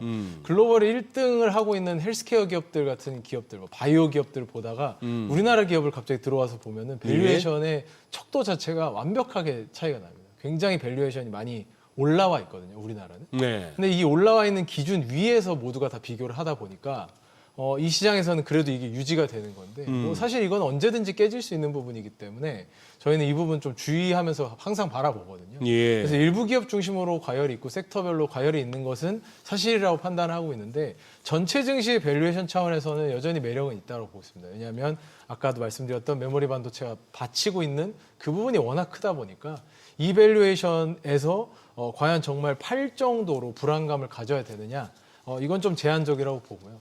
앞으로의 그럼 좀 미래 얘기를 하자면 이 메모리 반도체가 결국에 앞으로 추론의 시대, AI 추론의 시대, 에이전틱 AI 시대에서는 훨씬 더 중요한 반도체로 올라서기 때문에 밸류에이션 레벨이 조금은 좀 더 상승해야 된다라고 본다면 지금 시장의 조정, 뭐 해외에서 바라보는 외국인 투자자들의 수급적인 관점은 좀 어느 정도 증시가 올라왔기 때문에 리밸런싱 차원이라고 정도만 아직은 생각하면 되지 않을까 그렇게 보고 있습니다. 그래. 네. 네. 자, 지금 시각 8시 51분 향해 갑니다. 오늘 양시장 호가 상황 좀 체크해 보겠습니다. 먼저 코스피 예상 체결지수부터 확인해 볼게요.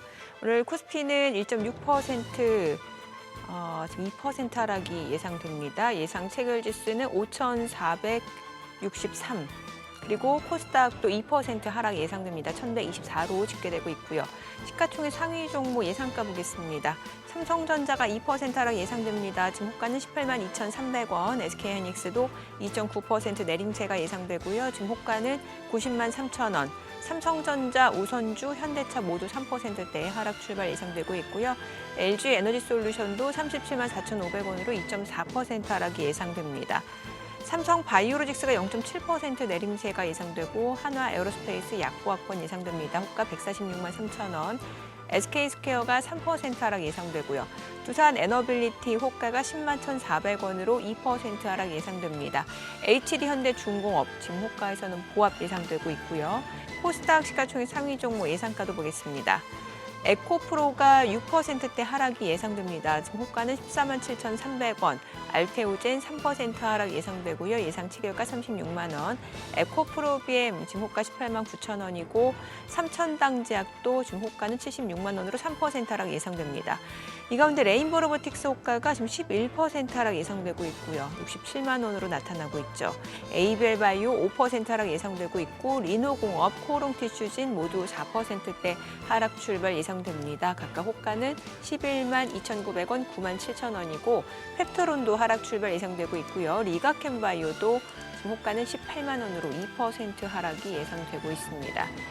자, 이제 개장까지 한 7분가량 남았는데 글쎄요, 오늘 장에서는 뭐 일부 엔터주라든지 컨텐츠 관련 종목 또 아니면 피부, 미용, 의료기기 이런 쪽을 제외하고는 좀 하락 출발이 예상이 되고 있는 모습이네요.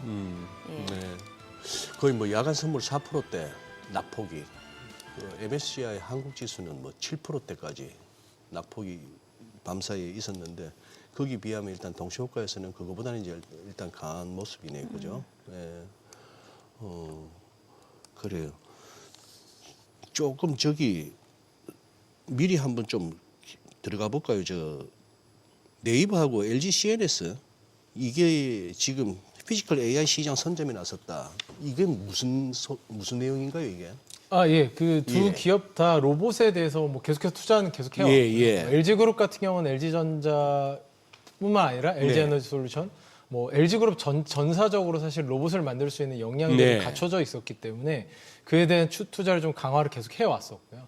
네이버 같은 경우도 그 안에서 계속해서 피지컬 AI에 대한 투자를 하면서 로봇 제조에 대해서 또 그 피지컬 AI 투자에 대해서 강화를 해오는 모습을 좀 보여주고 있었습니다. 그래서 뭐 이거는 아주 특이한 사항은 아닌데 이런 기업들이 앞으로 로봇 시장에 대해서 계속 좀 접근을 많이 하려고 하는 모습들을 보여주고 있고요. 저희는 뭐 이런 관점에서는 그럼에도 불구하고 현대차 계열을 계속 좀 주목을 하고 있습니다. 왜냐하면 이 로봇에 투자함에 있어서 저희는 한 두 가지 정도 포인트가 제일 중요하다고 생각을 하는데요.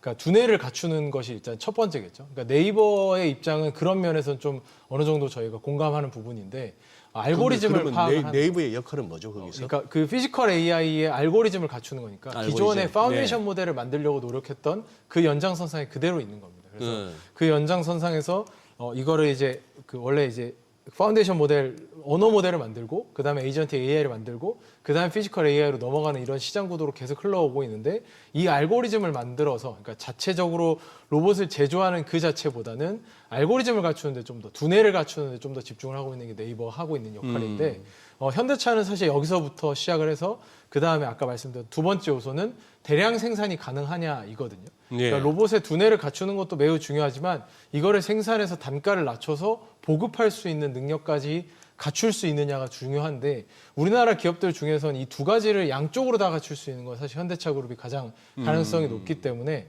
현대차 계열이 어떻게 이 비즈니스에 대해서 보여주느냐 이 부분이 가장 중요한 것 같고요. 네. 그게 이제 한 1, 2월에 반영되었던 밸류에이션의 영역이기 때문에 앞으로 비즈니스를 어떻게 펼쳐가는지 현대차 계열을 좀 주목해서 로봇 관련해서는 봐야 되지 않을까라고 생각을 하고 있습니다. 이 네이버나 카카오 우리가 흔히 2020년 그 코로나 팬데믹 랠리 때 네카오 묶어서 그렇게 얘기했는데 이 두 종목 주주분들이 좀 답답해하세요. 네. 이 장은 이렇게 날아갔는데 뭐 벌써 갔었는데 과거 완료형으로 얘기해야죠. 지금은 우리 조금 골치 아픈 국면이니까 그때도 별로 이렇게 수혜를 못 받았단 말입니다.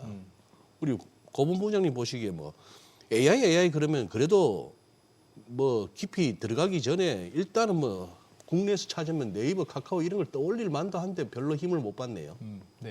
어떤 관점으로 봐야 됩니까? 일단은 네이버, 카카오가 데이터 센터 비즈니스를 미국의 빅테크들처럼 했느냐를 살펴봐야 되는데 아하. 그러니까 네이버는 어느 정도의 데이터 센터 비즈니스를 해오곤 있었습니다. 근데 예. 거기에 GPU를 집어넣어서 지금 GPU 기반으로 한 데이터 센터까지를 하고 있었느냐 했을 때는 아니었거든요. 그러다 보니까 이 데이터 센터는 결국 트래픽을 관리하는 정도의 데이터 센터였다면 뭐 AI 시장에서 굉장히 주목받을 만한 기술은 아니겠죠. 그러다 보니까 상대적으로 인공지능에서는 그래도 네이버가 그런 좀 엣지를 좀 가지고 있는 건 말씀드렸던 데이터 센터를 이미 갖추고는 있기 때문에 뭐 춘천의 각이라든지 여러 군데 이런 데이터 센터를 좀 만들어놨기 때문에 그 기반으로 할 수 있는 것들이 있어서 예. 좀 가능성은 보이는데 카카오 같은 경우는 대표적으로 좀 에셋라이트하게 자본을 좀 얇게 가져가고 네. 좀 더 레버리지를 낼 수 있는 모바일 플랫폼 기업이었기 때문에 예. 이런 부분에서 투자를 갑작스럽게 가져가기가 쉽지는 않았던 모습이고 그래서 오픈 AI를 들여와서 이제 서비스를 하려고 하는 거잖아요. 챗GPT를 카카오톡에 집어넣음으로써 서비스를 하려고 하는 건데 이 두 기업 다 기업 이익에 성장하는 것이 쉽지는 않은 상황입니다. 왜냐하면 뭐 반도체 같은 경우 지금 작년에도 어마어마한 이익의 성장률이 나왔고 올해 SK하이닉스 뭐 4배의 영업이익 성장을 전년 대비해서 예상하고 있는 그런 상황인데 네이버와 카카오는 그 정도의 성장률이 나오진 않거든요. 왜냐하면 네이버는 지금 가장 메인되는 시장은 결국 전자상거래 시장인데 전자상거래 시장에서 쿠팡이랑 경쟁은 계속해서 일어나고 있고요. 여기를 더 장악하기 위해서는 조금 더 자본 투자가 필요합니다. 물류센터 투자라든지 조금 더 자본을 투입하는 투자가 필요한데 그 부분에선 좀 더 소극적인 모습을 보이다 보니까 그렇게까지 이익 성장률이 많이 나오지 않는 상황이고요. 1등인 쿠팡도 이익 성장률이 아주 크게 나오지 않는 부분이다 보니까 좀 제한적인 펀더멘탈 성장이 있었고 카카오 같은 경우는 마찬가지입니다. 광고 영역에서의 성장은 트래픽이 크게 더 이상 늘어나지 않거든요. 카카오톡 채팅 목록창 같은 데 보시면 사실 2021년에 그렇게까지 주가 상승할 수 있었던 건 결국 이익이 받쳐준 건데 네. 카카오톡 채팅 목록창 위에 들어가는 광고 배너가 그때 처음으로 만들어졌거든요. 근데 이 광고를 메인으로 하고 있는 모바일 플랫폼 기업들은 광고 슬롯이 늘어나는 게 중요하기 때문에 그 채팅 목록창이랑은 우리나라에서 가장 트래픽이 높은 곳에다가 광고를 실음으로써 얻는 효과가 컸었는데 이제는 더 이상 실을 만한 지면이 별로 없는 거죠. 그러면 여기서의 성장을 더 가져오려면 매출액 성장 나올 만한 사업이 있어야 되는데 그게 지금 잘 안 보이는 상황이고요. 그나마 카카오 모빌리티 쪽에서 보여진다 하더라도 정부와의 관계 때문에 굉장히 여긴 또 조심스럽게 카카오티 같은 경우 굉장히 조심스럽게 나가고 있는 영역이어서 결국에는 펀더멘탈인 것 같습니다. 두 기업이 이익 성장이 크게 나오지 못하는 상황에서 밸류에이션을 갑자기 세게 줄 만한 뭔가의 비즈니스 모델 변화가 있느냐 이게 좀 제한적이거든요. 그래서 두 기업이 좀 상대적으로 우리나라 증시가 다 그러니까 해외 수출을 기반으로 굉장히 재미있는 상황에서 조금 소외되지 않았나 그렇게 판단을 하고 있습니다. 네. 그 개장 전에 그 방산주 좀 여쭤볼게요. 사실 이게 전쟁이 조금 장기화될 수도 있다는 우려가 있으니까 해치 차원에서 방산주 물론 이제 오르긴 했어요, 가격이. 네. 조금 담아보는 건 어떻게 생각하세요? 저희는 방산주 지금 접근해도 충분히 괜찮다고 아. 생각하고요. 글로벌 방산 기업들에 대비해서는 여전히 예. 아직 뭐 매력이 있는 가격 수준에 있다고 생각하기 때문에 우리나라 방위 산업에 대해서는 조금씩 계속 뭐 늘려가는 거 크게 무리 없다라고 네. 생각하는데 다만 이제 하나에어로스페이스 같은 경우 지금 한국항공우주 이게 그 인수 가능성이 얘기가 나오고 있고 유상증자에 대한 이슈가 예. 있기 때문에 이제 그런 이슈들은 좀 개별적으로는 체크는 해야 되지만 이번에 이제 전쟁을 통해서도 LIG 넥스원 같은 기업들의 그 무기들이 네. 얼마나 지금 잘 예. 적용이 되고 예. 있는지를 보여줬기 때문에 전 세계적으로 증명할 수 있는 일들이 별로 없는데 사실 이 기업들은 어떻게 보면 트럼프한테 고마워해야죠. 곳곳에서 전쟁이 나다 보니까. 방산주는 저희가 개장하고 조금 더 들어보겠습니다. 자, 오늘 국내 증시 개장합니다.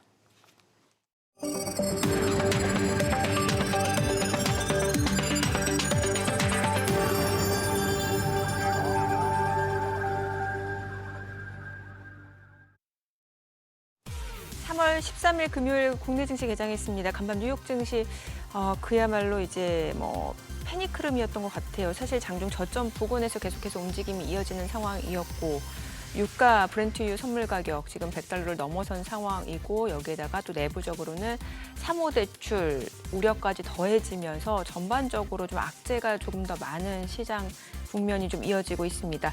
오늘 국내 증시도 호가에서는 좀 하락이 좀 불가피했던 상황인데 양시장 출발 지수 좀 보겠습니다. 코스피가 3% 떨어집니다. 5,412 그리고 코스닥도 2% 하락합니다. 1,122고요. 시가총액 상위 종목 시초가 보겠습니다. 삼성전자가 4% 떨어집니다. 호가보다 조금 더 많이 떨어지네요. 지금 18만 300원.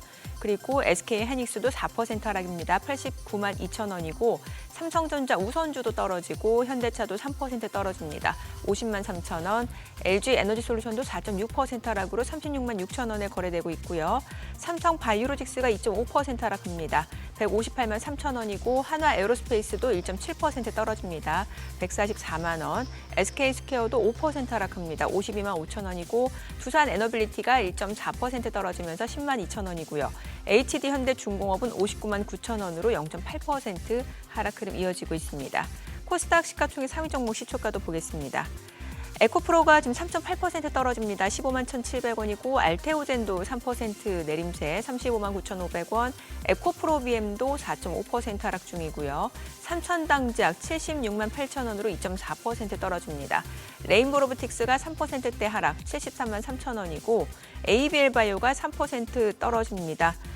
지금 17만 5천 원, 리노공업도 3% 하락 중이네요. 11만 3,800원이고 코오롱티슈진도 9만 7,900원. 펩트로는 0.5% 올라갑니다. 29만 1,000원이고 리가캠바이오가 0.7% 하락으로 18만 2,300원에 거래되고 있습니다. 자, 오늘 시장에서 특징을 보여주고 있는 섹터 종목 체크해 보도록 하겠습니다. 지금 보게 되면 LPG 쪽 아무래도 이제 유가가 이제 브렌트유 종가 기준으로 $100를 넘어서다 보니까 LPG 쪽 움직임이 또 나타나고 있습니다. 중앙에너비스가 16% 급등합니다. 지금 36,300원 그리고 흥구석유도 10% 급등합니다. 28,800원이고 극동유화도 6% 강세로 4,325원. S오일, SK가스 다 상승 흐름 보여주고 있고요. 대성산업도 1.68% 올라갑니다. 그리고 비료 쪽도 올라갑니다. 조비가 17% 급등합니다. 18,800원 선을 넘어서고 있고요. 남해화학도 11% 급등합니다. 9,740원. 그리고 효성 OMB도 10% 급등합니다. 7,210원이고요. 누보도 1,327원으로 8% 강세고 오진비엔지도 올라가고 노무바이오가 0.98% 상승세, KG케미칼도 1.8% 상승 흐름 보여주고 있습니다. 비료 관련주들도 움직임이 나타나고 있고 도시가스, 셰일가스 관련 종목 많습니다. 대성에너지, GSE, 서울가스, 인천도시가스, 한국가스공사 다 올라갑니다. 자, 그리고 오늘 지금 양시장 하락 흐름 이어지고 있는 상황에서 외국인 금액 기준으로 순매수 종목을 잠깐 볼게요. 지금 확인되는 종목으로는 SK스퀘어, 로킷헬스케어, HD현대에너지솔루션, 대한항공, LS머티리얼즈, HD현대일렉트릭, 삼성증권, 두산, SK 순으로 확인이 되고 있습니다. 자, 수급상도 체크해 보겠습니다. 오늘 유가증권 시장에서는 개인 투자자가 지금 1,983억 원 순매수고요. 외국인은 1,259억 원 매도 우위, 기관 834억 원 순매도입니다. 코스닥에서는 외국인과 기관이 각각 436억 원, 72억 원 순매수고요. 개인은 508억 원 매도 우위를 나타내고 있습니다. 환율 체크하겠습니다. 달러 환율입니다. 오늘 많이 올라가네요. 9원 40전 상승한 1,490원 60전에 개장이 됐습니다. 야, 환율이 이러면은 사실 외국인 입장에서는 참 이게 예, 매력적이지 않은 거잖아요. 그러니까요. 예. 뭐 계속해서 경상수지 흑자는 행진은 이어지고 있고 우리 수출입 지표 보면은 진짜 지금은 달러가 철철 넘쳐야 되는데 네. 사실 이렇게 뭐 크게 월간 차트 같은 걸로 보고 있으면 우리 달러 환율은 어느 순간 그냥 진짜 그 안악내 그 물동이 이고 하다가 돌뿌리에 걸려져서 넘어지면 그 물 확 쏟듯이 그래도 뭐 아무 이상할 게 없는 그런 차트로 보이긴 하는데 안 빠지네요 진짜. 1,500원 위로도 쉽게는 못 가긴 하지만 그렇죠. 예, 거기다 금리가 슬금슬금 오르고 있고 외국인은 계속해서 아직까지 거래소에서는 사는 모습은 안 보이고 그래도 아까 처음 시작할 때 시총 상위 종목들 낙폭에 비하면 그래도 지수 낙폭은 적으네. 네. 지금 왜냐면은 양봉으로 전환된 양봉으로 종목들도 꽤 전환되는 종목들이 있고, 많이 나오고. 예. 저희 아까 또 방산주 얘기했으니까 그거 마저 그렇죠. 조금 그러시죠. 들어보고 네. 예, 질문 이어갈게요. 방산주.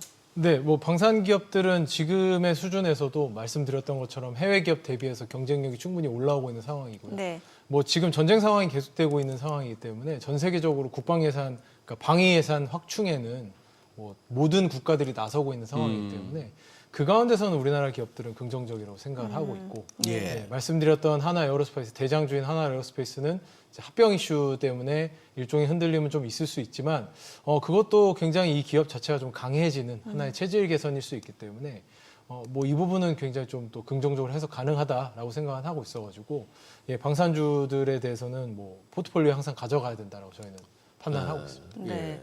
오늘 보니까 지금 일부 바이오라든지 컨텐츠 또 피부 미용 이쪽은 그래도 시장 대비 굉장히 견조한데 지금 보니까 그 APR 또 좋게 보신다고 하는데 APR 수급 보니까 연초 대비 사실 이제 전체적으로 시장에서 외국인들이 계속 우리 증시에서 좀 물량을 내놓긴 했습니다만 APR만 놓고 봤을 때는 외국인이 계속 또 산 종목이기도 하네요. 그렇죠. 예. 그러니까 사실 APR 같은 기업은 우리나라 사람들이 가장 의심하고 외국인 네. 입장에서는 그렇게 의심하지 않는 예. 그런 상황이라고 보는데요. 예. 그래요. 왜냐하면 이거 예. 과거에 뭐 삼양식품 성장 스토리랑 좀 비슷하게 생각해 보시면 되는데. 삼양식품 그때 한참 같이 갔어요 그 두 종목이. 네네네. 근데 지금도 마찬가지인 상황인 건데 왜냐하면 APR이 지금 시가총액이 10조, 뭐 11조 요 정도 언저리 때에 있는 건데 APR을 보게 되면은 선행 PER 같은 경우, 그러니까 포워드 PER이 한 20배 중반 정도 되거든요. 네네. 근데 이 기업이 작년 대비해서 2025년에 2024년 대비해서 매출액 성장이 100% 넘게 나왔어요. 네네. 그리고 지난 4분기에도 어마어마한 실적 성장이 나왔던 그런 기업이고요. 매출액의 80%는 해외에서 나오고 있고 20%는 국내에서 나오고 있는 그런 기업이어서 이제 우리나라 사람들 입장에서는 우리나라 화장품 브랜드가 역사가 사실 그렇게 오래되지 않았거든요. 네네. APR 설립된 지 지금 12년밖에 안 된 기업이니까 12년밖에 안 된 기업이 뭐 이렇게까지 시가총액이 커지느냐라는 의심들을 계속할 수밖에 없는 거고요. 이 메디큐브라는 다니엘 브랜드를 통해서 성장한다라는 불안감들을 가지고 있는 게 우리나라의 시선인 것 같습니다. 근데 네. 글로벌 투자자 관점에서 조금 보자면 저희가 이제 미국 소비재들을 여러 그 2008년부터 저희 글로벌 리츠톡에도 운영하면서 살펴봤을 때 미국의 트렌드가 한번 잡히게 되면 사실 이게 생각보다 지속성이 길거든요. 근데 이 미국의 트렌드가 잡힌 회사가 시가총액이 뭐 한 3조, 5조에 있다가 20조, 30조 가는 건 금방 일어나는 일들이거든요. 근데 그런 관점에서 미국 입장에서는 트렌드가 이렇게 확실하게 올라오고 있는 브랜드를 가지고 있는 기업이 20배 중반 레벨에서 아직도 성장을 100%씩 한다. 만약에 100%를 올해에도 똑같이 성장을 한다 그러면 PER이 바로 10배 초반으로 떨어지는 거기 때문에 이제 그런 측면에서 외국인 투자자를 그렇게 의심하지는 않아도 되는 것 같고요. 근데 이제 이 기업은 좀 특징적인 게 우리나라에 있는 그 ODM, OEM 그 비즈니스, 네. 그러니까 우리나라에서 화장품을 만들어주는 ODM 비즈니스 모델은 사실 전 세계에서 가장 강한데 이 비즈니스 모델에 대한 레버리지를 확실히 취하고 있는 것 같습니다. 그래서 뭐 공장을 많이 투자한다기보다 뭐 지금은 어느 정도 공장 투자를 했지만 우리나라가 갖고 있는 이런 ODM 인프라를 활용을 해서 빠르게 시장 대응을 했던 그런 부분들이 주요하게 작용을 하는 거고 미디어 커머스 영역으로 성장을 해왔던 초기 역사가 있던 기업이기 때문에 네. 디지털 마케팅을 누구보다 잘하거든요. 근데 그런 측면에서 APR이 근데 뭐 엄청 비싼 브랜드고 과거에 아모레퍼시픽이나 LG 생활건강이 중국에서 자리 잡았던 한방 화장품이나 이런 쪽으로 자리 잡았던 것들이 메인이었다면 사실 그 저가 라인을 치고 들어오면서 들어오는 경쟁에 밀려날 수 있는데 이 기업은 미국에서 그렇게 고가 라인이 아니고요. 중저가 라인으로 이미 자리 잡고 있는 상황이기 때문에 예. 그 밑으로 치고 들어오기는 쉽지는 않은 상황입니다. 그리고 구조적으로도 광고비를 엄청나게 많이 쓴다라기보다는 미디어 SNS 마케팅을 좀 통해서 조금 더 접근을 하기 때문에 효율적인 구조를 좀 가지고 있다. 예, 그리고 로드샵이 많이 없고 거의 대부분 다 이런 미디어 마케팅을 하고 있는 부분이기 때문에 과거에 이제 화장품 기업들보다 훨씬 더 효과적이고요. 지금 계속 이제 화면에 나오고 있는데 이제 저런 기계, 그러니까 결국 뷰티 디바이스죠.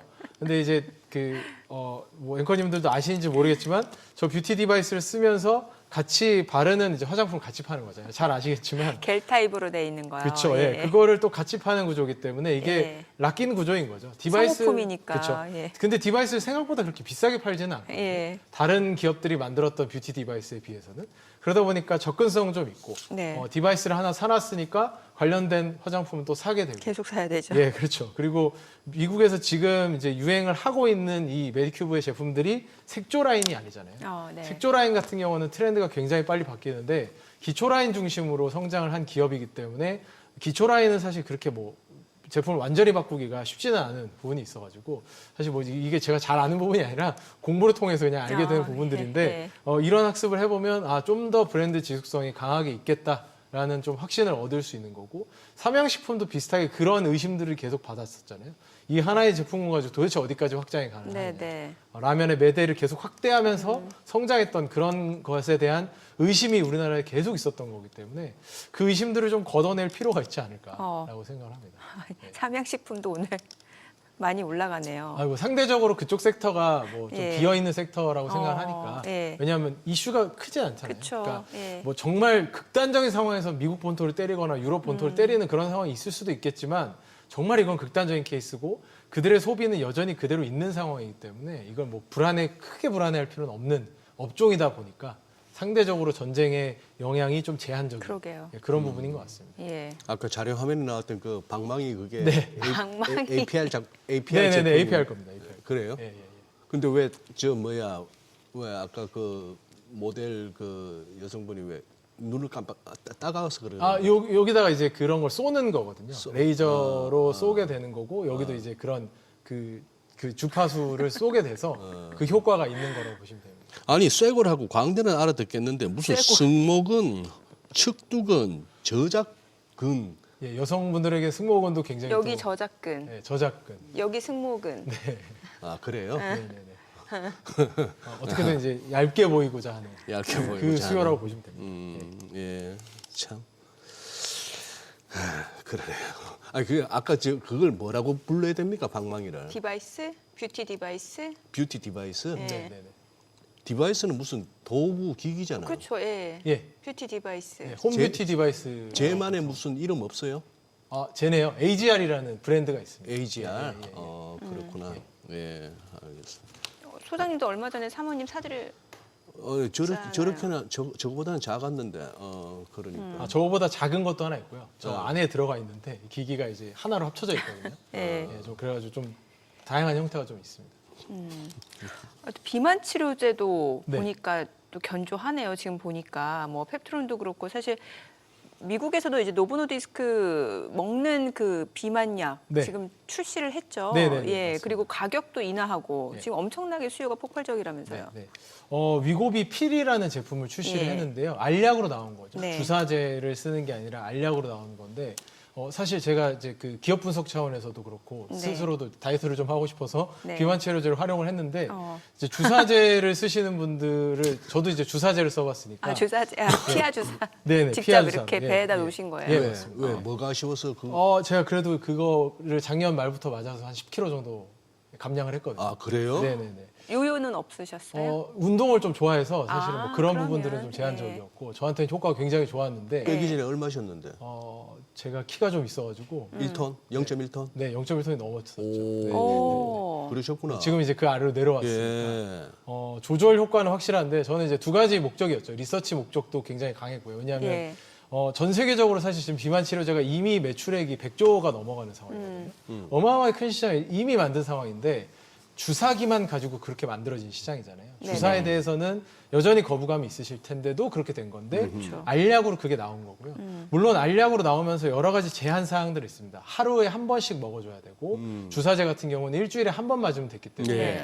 그런 이제 효용성이나 기간 측면에서의 차이가 좀 있었고요. 근데 지금 올라오는 속도로 보면 굉장히 빠르게 처방 건수가 올라오고 있어서 네. 위고비 주사제와 알약을 전체 포함한 위고비 처방 건수 중에 점유율이 벌써 20%까지 확대돼서 빠르게 성장을 하고 있고요. 그 무엇보다 중요한 건 가격이 굉장히 합리적으로 나왔습니다. 예. 월에 한 150달러 정도인데 이게 뭐 환율 계산해서 우리나라 돈으로 하면 20만 원 정도라서 비싸다고 생각하실 수도 있지만 뭐 사실 다이어트를 위해서 쓴 굉장히 다양한 영양제들이라든지 네. 뭐 다이어트 한약이라든지 예. 이런 가격들을 고려해 보시면 그렇게 비싼 가격은 또 아니고요. 맞아요. 그리고 이 GLP-1이라는 약 자체가 지금 대사성 질환 전체에 효과가 있다라는 것들을 여러 임상을 통해서 증명을 하고 있고 심혈관 질환에도 효과가 있다라는 게 증명이 되어 있는 상황이기 네. 때문에 앞으로도 계속 확대될 거라고 생각을 하고 있어서 저희는 중요하게 보고 있는데 다만 여기서 릴리를 조금 더 중요하게 생각을 하고 있습니다. 왜냐하면 그러니까 주사제는 계속해서 고가 라인업으로 갈 거라고 생각을 하고요. 네. 반면에 알약은 계속 좀 저가 라인을 타겟을 하면서 대중화 관점으로 갈 텐데 주사제 측면에서는 지금 이중작용제, 삼중작용제까지 가고 있는 릴리의 효과가 훨씬 더 뛰어나거든요. 네, 그래서 기존의 위고비 성능보다 마운자로 제파운드 그러니까 릴리의 성능이 훨씬 더 뛰어나기 때문에 주사제 시장 점유율이 벌써 65%까지 올라와 있는 상황이고요. 알약 시장에서도 아직 출시는 안 했지만 릴리의 약 같은 경우는 위고비 필 같은 경우는 공복 상태에서 먹어야 되고요. 그래요? 물을 한 잔 마시고 먹어야 되고요. 여러 가지 제약 조건들이 좀 있습니다. 그걸 먹고 다른 음식을 섭취하면 안 되고요. 그게 네. 왜 그러냐면 노보노디스크의 그 위고비 필은 펩타이드 기반으로 만들어져 있어서 들어가서 위에 들어가자마자 위산이랑 만나면 바로 분해돼서 예. 효과가 없어지게 되는 예. 그런 상황이 발생하는데 릴리 거는 이제 화학합성 화합물이어서 그런 이슈가 좀 없거든요. 그래서 복용 편의성이 조금 더 좋기 때문에 그리고 제조 측면에서도 마찬가지입니다. 펩타이드로 만드는 건 제조 과정이 굉장히 좀 복잡하고요. 릴리 같은 경우는 제조 과정이 화합물이기 때문에 조금 더 쉬운 그 차이로 인해서 대량 생산이랑 저가 생산에 조금 더 적합한 것이 릴리의 제품이기 때문에 네. 오포글리포논이 나오면 조금 더 확대가 더 많이 될 것이라고 생각이 들고 있는 상황이어서 뭐 지금 비만 치료제의 상황은 좀 긍정적으로 생각하고 있고요. 예. 국내 기업으로 조금 시선을 돌려보자면 네. 이거를 잘 타겟을 해야 됩니다. 그러니까 릴리의 전략은 명확하거든요. 알약으로 가는 건 저가형으로 가고 네. 고가형에서는 주사제로 가는데 여기에서 보완제적인 효과를 줄 수 있는 우리나라 기업들이 필요한 거거든요.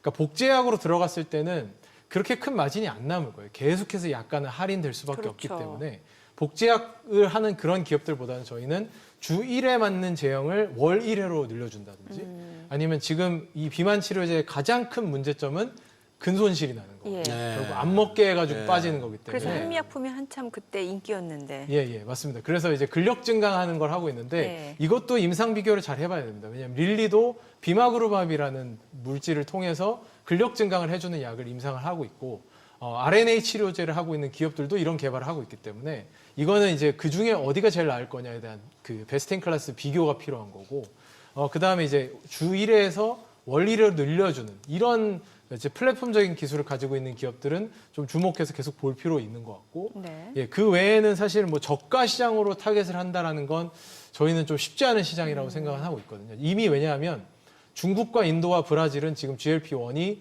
올해 그 특허가 만료되었습니다. 예. 그래서 이제부터 복제약이 나올 수 있는 상황이거든요. 예. 그럼 복제약이 본격적으로 나오면서 중국, 인도, 브라질 같은 이제 그 조금 더 그 1인당 GDP가 낮은 그런 국가에서 생산이 빠르게 되면 저가는 더 저가로 나오는 그런 물질들이 이미 나올 수 있기 때문에 네. 거기서 경쟁하는 것보다는 고부가 영역에서 경쟁하려고 하는 국내 기업들을 좀 더 주목하시는 게 좋을 것 같다라는 게 비만 치료제 관련돼서의 생각입니다. 예. 예. 오늘 내용 여기까지 듣겠습니다. 잘 들었습니다. 고맙습니다. 감사합니다.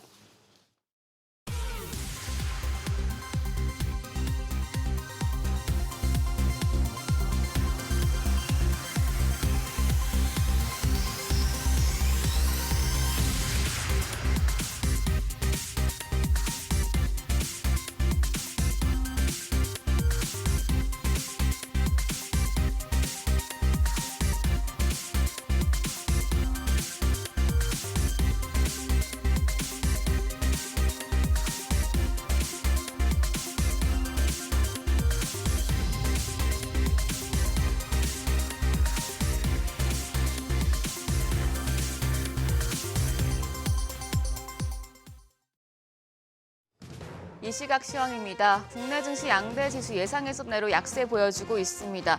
다만 코스피 하락폭 조금씩 줄여내고 있는 상황입니다. 현재 2.2% 내림세로 5,458선이고요.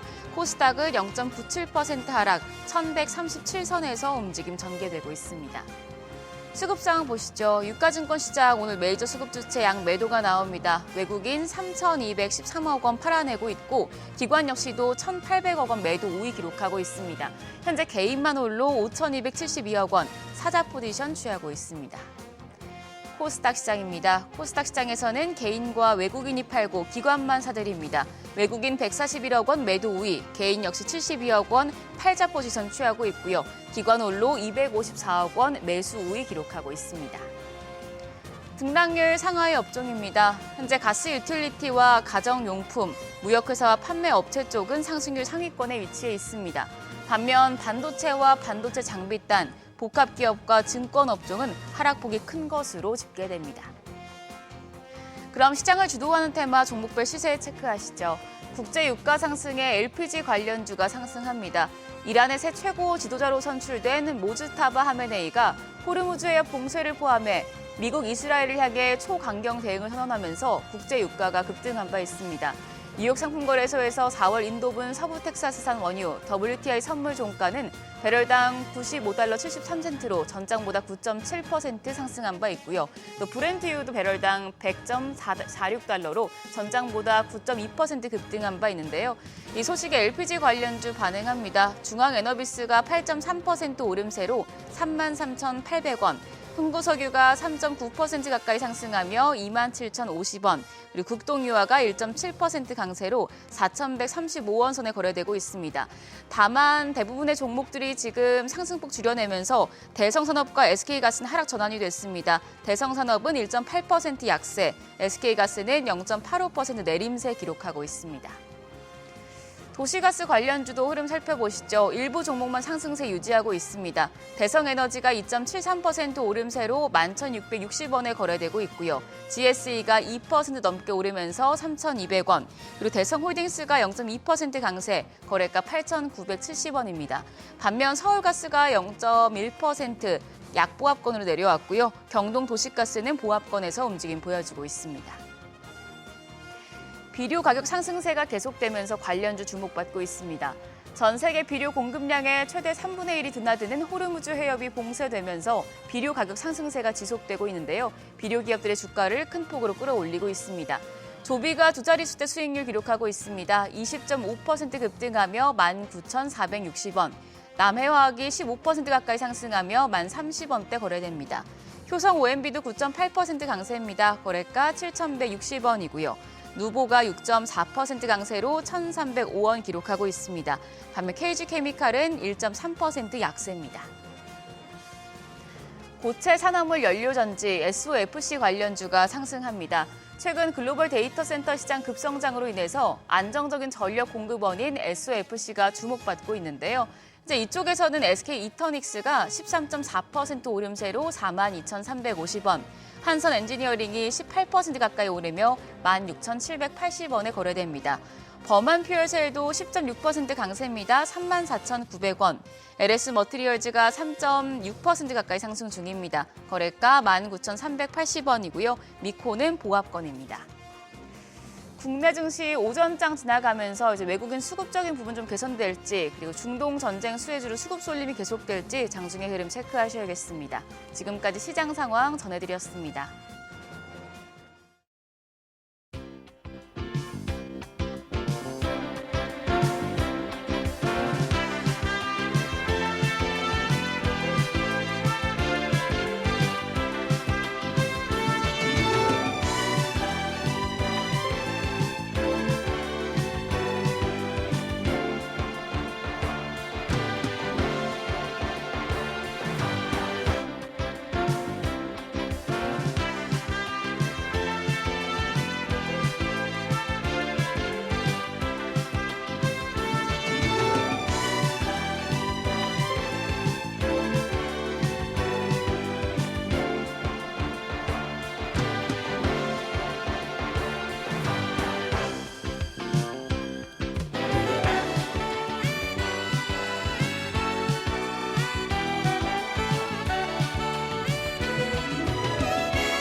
국내 증시 개장 상황 특징 업종 자세히 알아보겠습니다.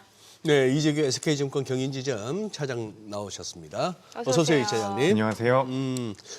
본격적으로 여쭤보기 전에 요새 저 지점의 현장 분위기는 어때요? 한 또 2월 달하고 또 약간 다를 것 같은데. 네, 뭐 여전히 주식에 대한 관심은 높은데 네. 좀 이제 약간 사리는 느낌은 듭니다. 그러니까 매수를 좀 더 공격적으로 하는 그런 분위기는 아닌 것 같습니다. 그래요. 예. 오늘 지금 생각보다는 잘 버티는 거 아닙니까? 지금 약간 또 유가가 좀 밀리는 양상이 보여서 그런가 싶기도 하고. 네, 저도 지금 막 들어오면서 봤는데 네. 갑자기 비트코인도 엄청나게 올라가고 비트코인도. 엄청나게까지는 아니지만 반등이 좀 나오네요. 그래서 뭐 새로운 뉴스가 나왔나 좀 살펴보고 있는데 유가가 좀 안정되고 있는 거는 맞는 것 같습니다. 뉴욕 증시도 선물 플러스로 예, 도네. 맞습니다. 그래서 이 선물이 지금 어쨌든 플러스로 돌고 있기 때문에 네. 우리나라 시장 같은 경우도 반발 매수가 들어오는 것 같은데 좀 애매한 것 같아요. 지금 우리가 코스피를 보면은 오늘 만약에 밀릴 경우에는 조정이 조금 더 길어질 가능성도 있어 보이거든요. 근데 생각보다는 잘 버텨주고 있어서 다행이라는 말씀은 먼저 드리고 싶습니다. 근데 만약에 우리나라 종합주가지수가 5,500포인트, 5,600포인트 조금 더 올라서지 못한다면 추세 자체가 완전히 돌아섰다라고 보긴 저는 어려워 보여요. 그러니까 우리가 지금 시장에서 지정학적 리스크라는 불확실성이 있죠. 근데 그 불확실성이 어느 정도 완화됐다라고 해서 그게 시장 자체가 강력하게 올라갈 만한 모멘텀으로 작용할 가능성은 낮거든요. 예. 그래서 우리가 일단 급락이 한번 나왔고 반등이 나올 수 있는 그런 과정인데 만약에 제자리로 올라오게 되면 그 다음에는 우리가 무엇을 봐야 될까에 대한 고민이 필요할 것 같습니다. 그래서 일단 뭐 삼성전자와 SK하이닉스에 대한 실적 추정치가 계속해서 올라가고 있습니다. 지금 삼성전자 같은 경우는 연간 올해 2026년도에 예상이 되고 있는 영업이익이 최근에 나온 레포트 기준으로 220조 정도가 나오고 있거든요. 그래서 우리가 실적 기준으로 본다면 삼성전자의 주가는 지금 저렴한 게 맞습니다. 그래서 이게 지금 차트상으로는 완전히 돌아서지 못한 시장인 것 같지만 내용은 좋다. 다만 이제 불확실성에 대해서도 계속해서 추이를 체크해 볼 필요가 있지 않을까라는 말씀드리겠습니다. 네. 그래요. 최근에 보니까 뭔가 이제 시장 참여자들이 시장 방향에 대해서 좀 추세적으로 이제 잡고 가기보다는 뭔가 좀 그날을 넘기지 않겠다라는 그런 단타성, 그런 물량도 굉장히 많다라는 생각이 들거든요. 어떤가요, 네. 실제로?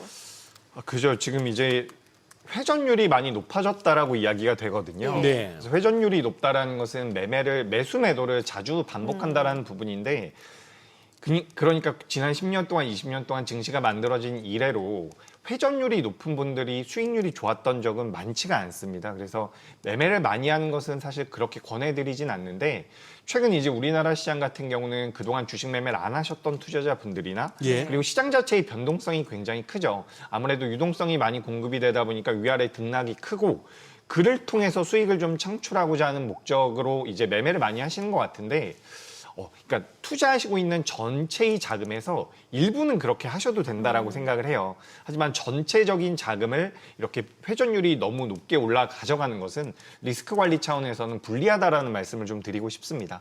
그래서 회전율이 높은 것은 유동성이 많이 공급되고 있기 때문이다. 이렇게 의견 드리겠습니다. 지금 갈수록 이제 지수 낙폭은 줄어들고 있고 지금 양봉이 많이 이제 나타나기 시작합니다. 특히 그 와중에 지금 뭡니까 이렇게 되면은 여행객들도 줄 것 같고 유가도 급등을 했는데 어떻게 항공주가 괜찮네요. 네, 그래서 이게 참 주식시장이 이래서 좀 어렵기도 하고 재밌기도 한 것 같은데 예. 제가 이제 얼마 전부터 항공주를 좀 유심히 보고 있었거든요. 네. 그러니까 우리가 지난 2월 말만 하더라도 항공주들의 주가 흐름이 나쁘지 않았습니다. 제가 말씀드린 항공주는 뭐 저비용 항공사가 아니라 대한항공을 말씀을 드리는 대한항공. 건데 네. 대한항공이 2월 말에 주가 흐름이 오랜만에 이제 좀 우상향으로 만들어지고 있었어요. 예. 근데 이제 지정학적 리스크가 터지면서 가장 많은 피해를 받을 수 있는 것이 어떻게 보면 항공유가 굉장히 비싸지 않습니까? 예. 그래서 유가에 대한 영향을 많이 받는 게 항공주인데 계속해서 뭐 120달러도 넘어갔다라는 이야기 나오고 오늘도 새벽에 뭐 100달러를 넘어갔다라는 이야기, 배럴당 100불을 넘어갔다라는 이야기가 나오는데 그럼에도 불구하고 하방 경직이 나오고 있거든요. 그래서 제가 뭐 대한항공이 엄청나게 좋다라는 의견은 아니지만 여러분들께서 이제 투자라는 관점이나 매매를 하는 관점에서 시장에 나오는 이런 공포스러운 내용을 통해서도 우리가 투자 아이디어를 만들 수가 있거든요. 그러니까 유가가 올라가면 뭐 정유주가 수혜를 받는다라는 이야기가 있고 항공주가 피해를 받는다라는 이야기가 있는데 그렇게 악재가 나왔음에도 불구하고 하반 경직이 나오는 쪽 같은 경우는 저는 그 악재에 둔감해질 가능성이 높다라고 생각을 하고 있거든요. 실제로 이제 대한항공 같은 경우는 1분기 기준으로 여객 수요라든지 화물 수요가 전부 다 늘어나고 있는 상태이기 때문에 실질적인 실적 개선도 기대를 할 수가 있습니다. 다만 이번에 유가가 튄 부분에 대해서는 2분기나 3분기에 반영이 된다면 실적이 어느 정도의 휘청거림은 있겠지만 가장 악재가 크게 다가오는 섹터가 대한항공이나 항공주라고 한다면 지금 이제 하반 경직이 나온다라는 것은 우리가 추세적으로도 주가의 흐름상으로는 개선이 될 가능성이 있지 않을까라고 생각이 돼서 우리가 시장에 정말 많은 내용들이 있는데 그런 내용들을 어떤 식으로 투자 아이디어로 만들어갈 수 있는지에 대한 고민은 필요할 것 같습니다. 지금 저 호르무즈 해협은 이란 쪽에서 터지고 있고 거기다가 그 스웨즈나 통과해야 되는 그 홍해 쪽에 입구를 갖다가 또 후티 반군이 여기는 또 우리 영역 이러면서 또 이제 꼬장을 부리기 시작하니까 이러면 지금 해상 운송로가 좀 위태롭잖아요. 그렇죠. 한때 제가 알기로 좀 언제였지? 코로나 때였나? 저 대한항공이 여객 운송보다 화물 쪽에서 엄청나게 수익을 낸 적이 있거든요. 네, 맞습니다. 그 기대를 좀 가질 만한가요? 지금 화물 운송, 네. 화물 쪽에? 네, 지금 듣고 보니 그런 것 같습니다. 그죠? 예. 듣고 보니. 예, 저도 그 생각은 많이는 못했는데 말씀하신 게 맞습니다. 정말 코로나 사태 때에도 네. 여객 수요보다 여객 매출보다 화물 쪽에서 엄청나게 성장을 했었거든요. 그래서 그런 부분들도 메리트가 될 수가 있을 것 같은데 뭐 이란이라든지 뭐 후티 반군이라든지 이 공중에 대한 뭐랄까요 제재도 제재라기보다는 공격도 할 수가 있기 때문에 우리가 일단은 너무 높은 점수를 주긴 어려울 것 같습니다. 하지만 뭐 나쁜 투자 아이디어는 아닌 것 같아가지고 저도 이제 거기에 대해서는 한번 생각을 해보겠습니다. 아니 지금 그리고 이 와중에 어디가 안 빠지나 싶어서 보니까 전기 전력이 그래도 덜 빠지네. 그 네. 와중에 또 오른 종목도 나오고 이게 어떻게 보면은 가장 수혜 업종 아닙니까? 향후 전쟁통이든 전쟁 후든 따져보면은. 예, 이게 참 어렵다라기보다는 안타까운 부분이긴 한데 전쟁 끝나고 나면 어쨌든 재건에 대한 수요도 글쎄. 다시 붙을 거기 때문에 그래서 건설주들 같은 경우도 최근에 주가 흐름이 굉장히 좋습니다. 그래서 인프라 관련돼서 이제 뭐 현대건설이나 우리가 대우건설 같은 경우도 이야기를 많이 하는데 원전 쪽에 대한 수혜 원전 기업들도 지금 두산 에너빌리티 같은 경우도 올라오고 있거든요. 우리가 단순하게 기술적 분석으로 기업들과 시장의 흐름을 분석하기는 어렵지만 지금 종합주가 지수 대비해서 좋은 모양새를 만든 거. 그러니까 제가 이게 좋은 모양새라는 게 무슨 의미냐면 코스피 같은 경우는 지금 20일 이동평균선을 하향해 있는 상황이거든요. 그러니까 20일 이동평균선 밑에 있는 상황인데 두산 에너빌리티라든지 건설주들 같은 경우는 상단에 올라와 있는 부분들이 있습니다.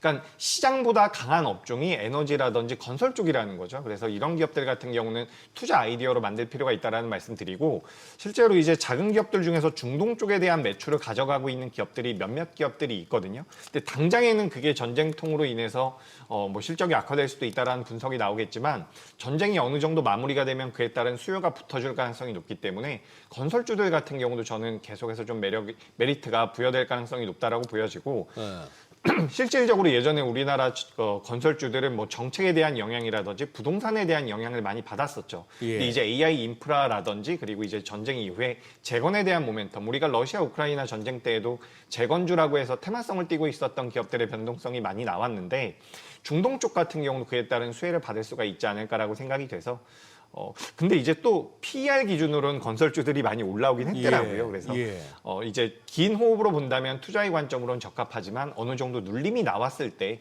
한번 체크해 보시는 게 좋을 것 같습니다.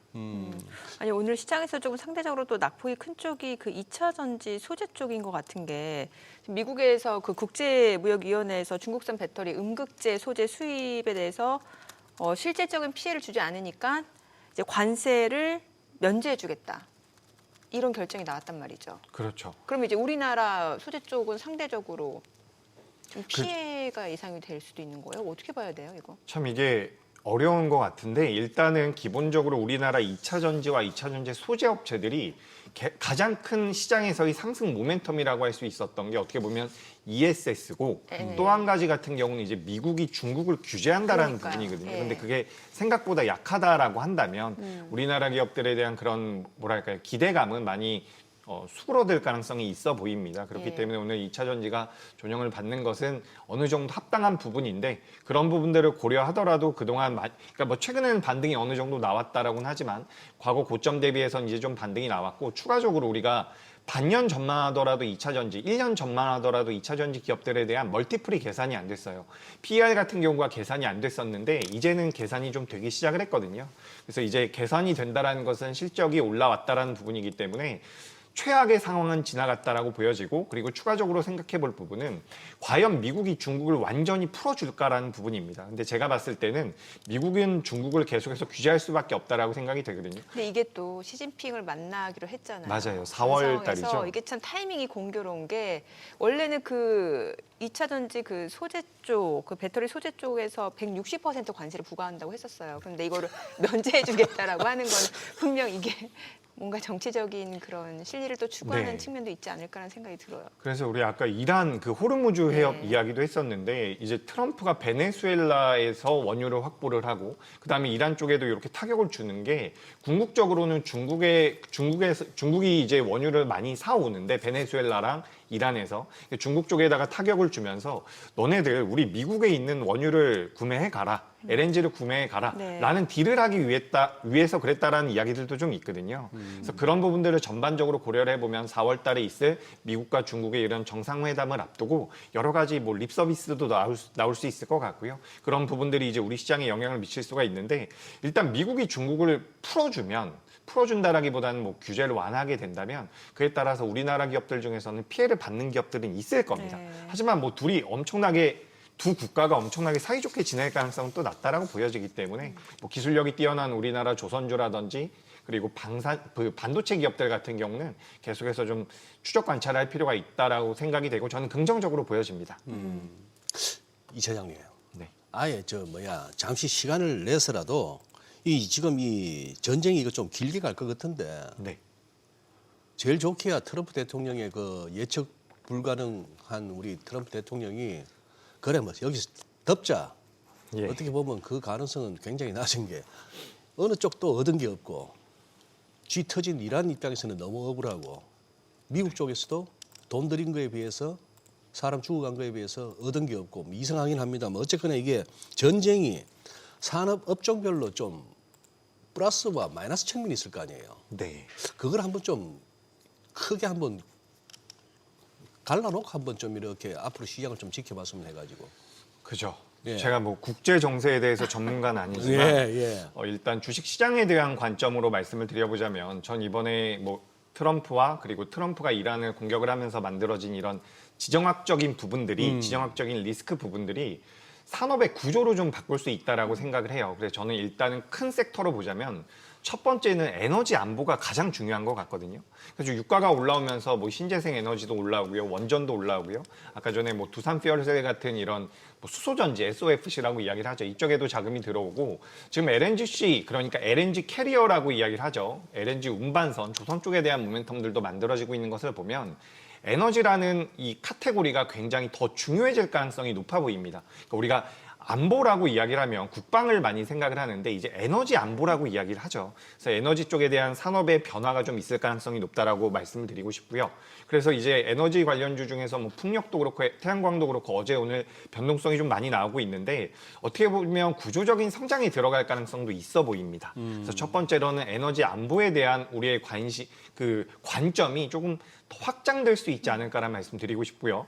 두 번째 같은 경우는 방산입니다. 그러니까 방산이 처음에 변동성을 많이 보이고 나서 그러니까 이게 말씀하신 대로 트럼프가 갑자기 말을 바꾸면 방산주들은 또 급락이 나올 수가 있거든요. 근데 가만 생각을 해보면 옆에서 다른 나라들이 전쟁을 하고 국민이 죽어나가고 있는데 방산에 대한 투자를 과연 줄일까라고 한다면 그렇지 않다라는 거죠. 그래서 우리가 사실은 러시아 우크라이나 전쟁에서 많은 것들을 배울 수가 있듯이 러시아 우크라이나 전쟁이 지금 4년 차라고 하거든요.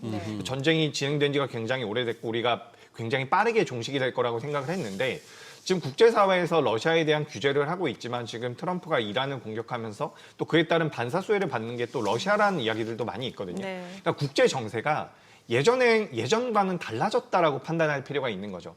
예전에는 무언가 규칙이 있었고 그 규칙이 있다라고 한다면 국제 규범상 우리가 예측을 할 수 있는 대응을 할 수 있는 부분들이 많았다라고 한다면 지금 그런 것들이 굉장히 많이 없어졌다라고 저는 판단을 하고 있습니다. 그러니까 지정학적 리스크로 인해서 방산 쪽에 대한 수요는 계속해서 이어질 가능성이 높아 보이거든요. 그런 관점에서 저는 방산주가 지금 단기적으로는 어느 정도 올라온 기업들도 있지만 눌림이 나왔을 때는 사회적인 국제적인 규범에 대한 변화가 있기 때문에 우리나라 방산주들도 좀 매력적으로 보일 가능성이 높아 보입니다. 그렇기 때문에 저는 큰 틀에서는 방산주와 그리고 에너지 안보와 관련되어 있는 이런 쪽을 보시는 게 이번 우리가 뭐 트럼프 이란 사태에서 알 수 있는 그런 투자 아이디어라는 말씀 드리고 싶고요. 제 생각에는 지금 우리가 이란이 가지고 있는 그들만의 노림수라든지 그들만의 계략이 뭐냐면 우리가 비대칭 전력이라고 표현을 많이 하더라고요. 그러니까 만약에 이란이 주변에 있는 국가들의 담수화 시설을 공격을 하면 그 옆에 있는 중동 다른 국가들 같은 경우는 물이 부족하다라고 이야기를 하거든요. 근데 그런 것들이 엄청난 전면전으로 진행이 되는 것이 아니라 비대칭 전력을 이용해서 진행이 되기 때문에 그걸 완벽하게 막기는 어렵다라고 또 이야기를 해요. 트럼프가 완벽하게 전쟁이 종식됐고 이란이 원하는 바를 어느 정도 들어주면서 마무리가 되는 게 아니라고 한다면 전 지정학적 리스크는 이어질 가능성이 높다라고 생각이 됩니다. 다만 시장에서는 그 영향력 자체가 줄어들 가능성이 굉장히 높겠죠. 그렇게 좀 판단하고 있습니다. 네. 지금, 말씀하세요. 예. 요즘 또 이렇게 뭐랄까요, 종목 토론방이라고 해야 되나? 아니면 이렇게 플랫폼에 어떤 지수를 찍고 뭐 이렇게 또 이제 어떤 글들이 올라오나 싶어서 보다 보면은 이놈의 주식이 뭔지 국민들을 갖다 갈갈이 또 찢어놨어요. 그걸 느끼는 게 예를 들어 뭐 쇼충이 다 이제 녹아 찌르고 있고 그 다음에 또 하방 배팅하는 사람들 입장에서는 너희들의 그 무지성 매수가 뭐 심판을 받을 것이다는 등 참 험한 얘기들이 막 오가요. 그러면서 나중에는 뭐 서로 또 찍찍거리죠. 뭐 일찍이니 이찍이니 참 이런 거 보면 안타까운데. 지금 이게 그게 그동안에 지금 인버스나 꽃버스는 거의 지금 거들났다시피 했지 않습니까? 네. 우리 6,300 갈 때. 그 이후에는 지금 그래도 또 하방 배팅도 또 늘었다고 들었어요.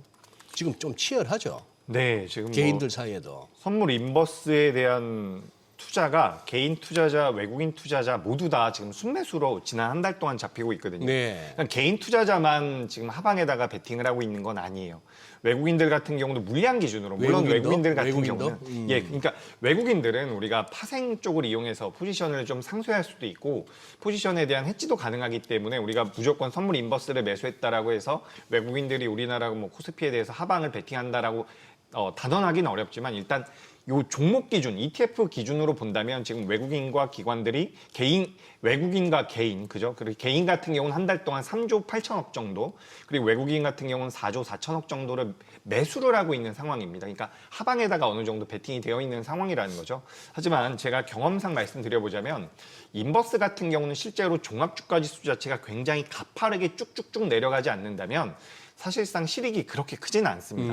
그렇기 때문에 저도 이제 뭐 시장이 밀릴 것 같으면 오히려 현금 확보를 하거나 종목별 장세로 이어질 가능성이 높다라는 판단을 하지 하방에다가는 잘 안 하는 부분들이 있거든요. 그래서 만약에 인버스에 대해서 관심이 있다라고 한다면 뭐 어느 정도 비중을 해지 성향으로 매매를 하실 수도 있겠지만 내가 이걸 추세적으로 끌고 가겠다라는 관점은 좀 위험할 수도 있다라고 저는 생각이 됩니다. 개인적으로. 물론 시장이 많이 올라온 부분들, 단기적으로 많이 올라온 부분들도 있는데 여기서 만약에 한 번 더 상방으로 시세가 나온다라고 한다면 우리나라 종합주가지수가 요 반대쪽으로 베팅을 한 분들 같은 경우는 이게 좀 굉장히 큰 손실이 날 수도 있기 때문에 잘 판단해 보셔야 될 것 같습니다. 삼성전자, SK하이닉스 막상 뭐 이제 이 가격대면 사야겠다 생각하시는 분들도 이런 시장에서는 또 손이 선뜻 안 나가는 게 사실 그런데 어때요? 지금은 앞으로 이제 뭐 삼성전자 목표 주가 각 증권사에서 나오고 있는데 그 수준까지 도달하려면은 이전보다는 좀 속도가 느릴 수도 있다 이런 얘기 많이 나오고 있는데 여전히 매력적으로 보시는지 좀 궁금하네요. 네, 일단 뭐 가격적으로는 저는 매력적이라고 생각을 해요. 근데 앞서서도 말씀을 잠깐 드렸던 것처럼 지금 삼성전자, SK하이닉스 그리고 코스피까지도 20일 이동평균선 하단부에 있거든요. 네. 만약에 우리나라 삼성전자와 SK하이닉스가 조금 더 힘을 내려면 오히려 주가가 좀 더 올라왔을 때 힘을 받을 가능성이 높아요. 그러니까 지금은 약간 꺾여 있다라고 보시면 좋을 것 같거든요. 네. 다만 제가 말씀드리고 싶은 것은 지금 제 화면이 보이지가 않을 텐데 미국의 마이크론과 샌디스크의 주가 흐름을 보면 네. 오늘 새벽에는 하락을 했거든요. 예. 근데 이게 추세상으로는 오히려 삼성전자와 SK하이닉스보다 좋습니다. 물론 삼성전자와 SK하이닉스가 가파르게 올라온 부분도 있겠지만 삼성전자와 SK하이닉스의 반도체 시장에서의 그런 입지를 고려해 본다면 마이크론과 샌디스크보단 전 좋아야 된다라고 생각을 하거든요. 글쎄. 그렇기 때문에 오늘 금요일이고 뭐 시장 예. 분위기가 좀 어수선하다 보니까 오늘 종가는 어떤 식으로 마무리가 될지 모르겠습니다. 다만 해외에 상장되어 있는 같은 스토리지 쪽에 대한 기술력을 가지고 있는 매출이 나오는 기업들과 비교를 해봤을 땐 삼성전자와 SK하이닉스 같은 경우는 중장기적인 관점에서 중장기라고 한 것이 뭐 5년, 10년이 아니라 올해 뭐 6월달, 9월달 정도까지만 보더라도 저는 가격적인 메리트는 분명히 있다라는 말씀 드리고 싶습니다. 중장기에 왜 이렇게 빵 터지세요? 예? 중장기라는 표현에 왜 이렇게 빵 터지세요? 그냥 5년, 10년이면 내 나이가 몇일까 한번 잠깐 생각해봤어요. 그래서 잠깐, 예, 그랬어요. 참 예뻤는데 지금도 예쁘지만 그래. 아니 그래서 지금 시장에서는 그럼 어떻게 현금 들고 그냥 지켜봐야 돼요? 어떤 전략이 좋은 거예요 지금 시장에서? 네, 사실 이거는 투자자분들의 입장마다 다르겠죠. 네. 사실 현금이 100% 있다라고 한다면 저는 뭐 삼성전자, SK하이닉스 매수가 나쁘다라고 전혀 생각하지 않습니다. 하지만 현금 비중이 아예 없다라고 한다면 혹은 현금 비중이 뭐 10%, 20% 정도라고 한다면 지금은 좀 지켜볼 필요가 있지 않을까라고 생각이 돼요. 아까 전에 서두에 말씀드렸다시피 우리가 지정학적 리스크가 없어진다라고 해서 이게 상승할 수 있는 명분은 아니거든요. 네. 물론 우리나라가 일단 밸류 기준으로 정확하게 말씀드리면 삼성전자와 SK하이닉스 두 기업의 밸류를 본다면 주가가 올라가는 게 맞겠죠. 하지만 내가 지금 이 기업을 매수해서 장기 투자로 매수하겠다라고 매수를 하더라도 매수한 이후에 10%, 20% 주가가 밀리면 또 잘 못 버티세요. 그러니까 그게 심리적인 부분들이 굉장히 크거든요. 그래서 내가 보유하고 있는 현금 비중을 잘 고려를 하셔가지고 대응을 하시는 게 좋을 것 같고 저는 개인적으로 제가 관리드리고 있는 고객분들께는 현금 비중을 20%에서 30% 정도는 좀 확보를 하시는 게 좋겠습니다. 라고 최근 말씀드리고 있습니다. 그래요. 뭐 알겠습니다. 합리적인 말씀이네. 오늘 내용 잘 들었습니다. 그래요, 고맙습니다. 고맙습니다.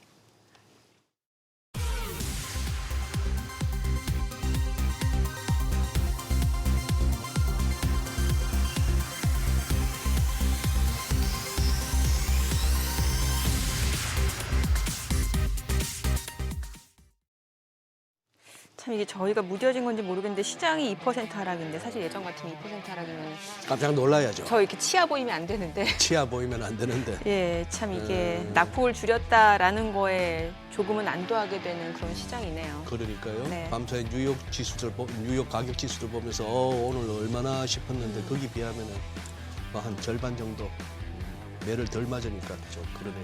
네, 제가 어제 클로징 때 실수를 했는데 참 오늘 방송하면 안 되는 날인데 다음 주 월요일 날 뵙겠다고 했잖아요. 네, 항상 뇌를 탑재해서 방송하도록 하겠습니다.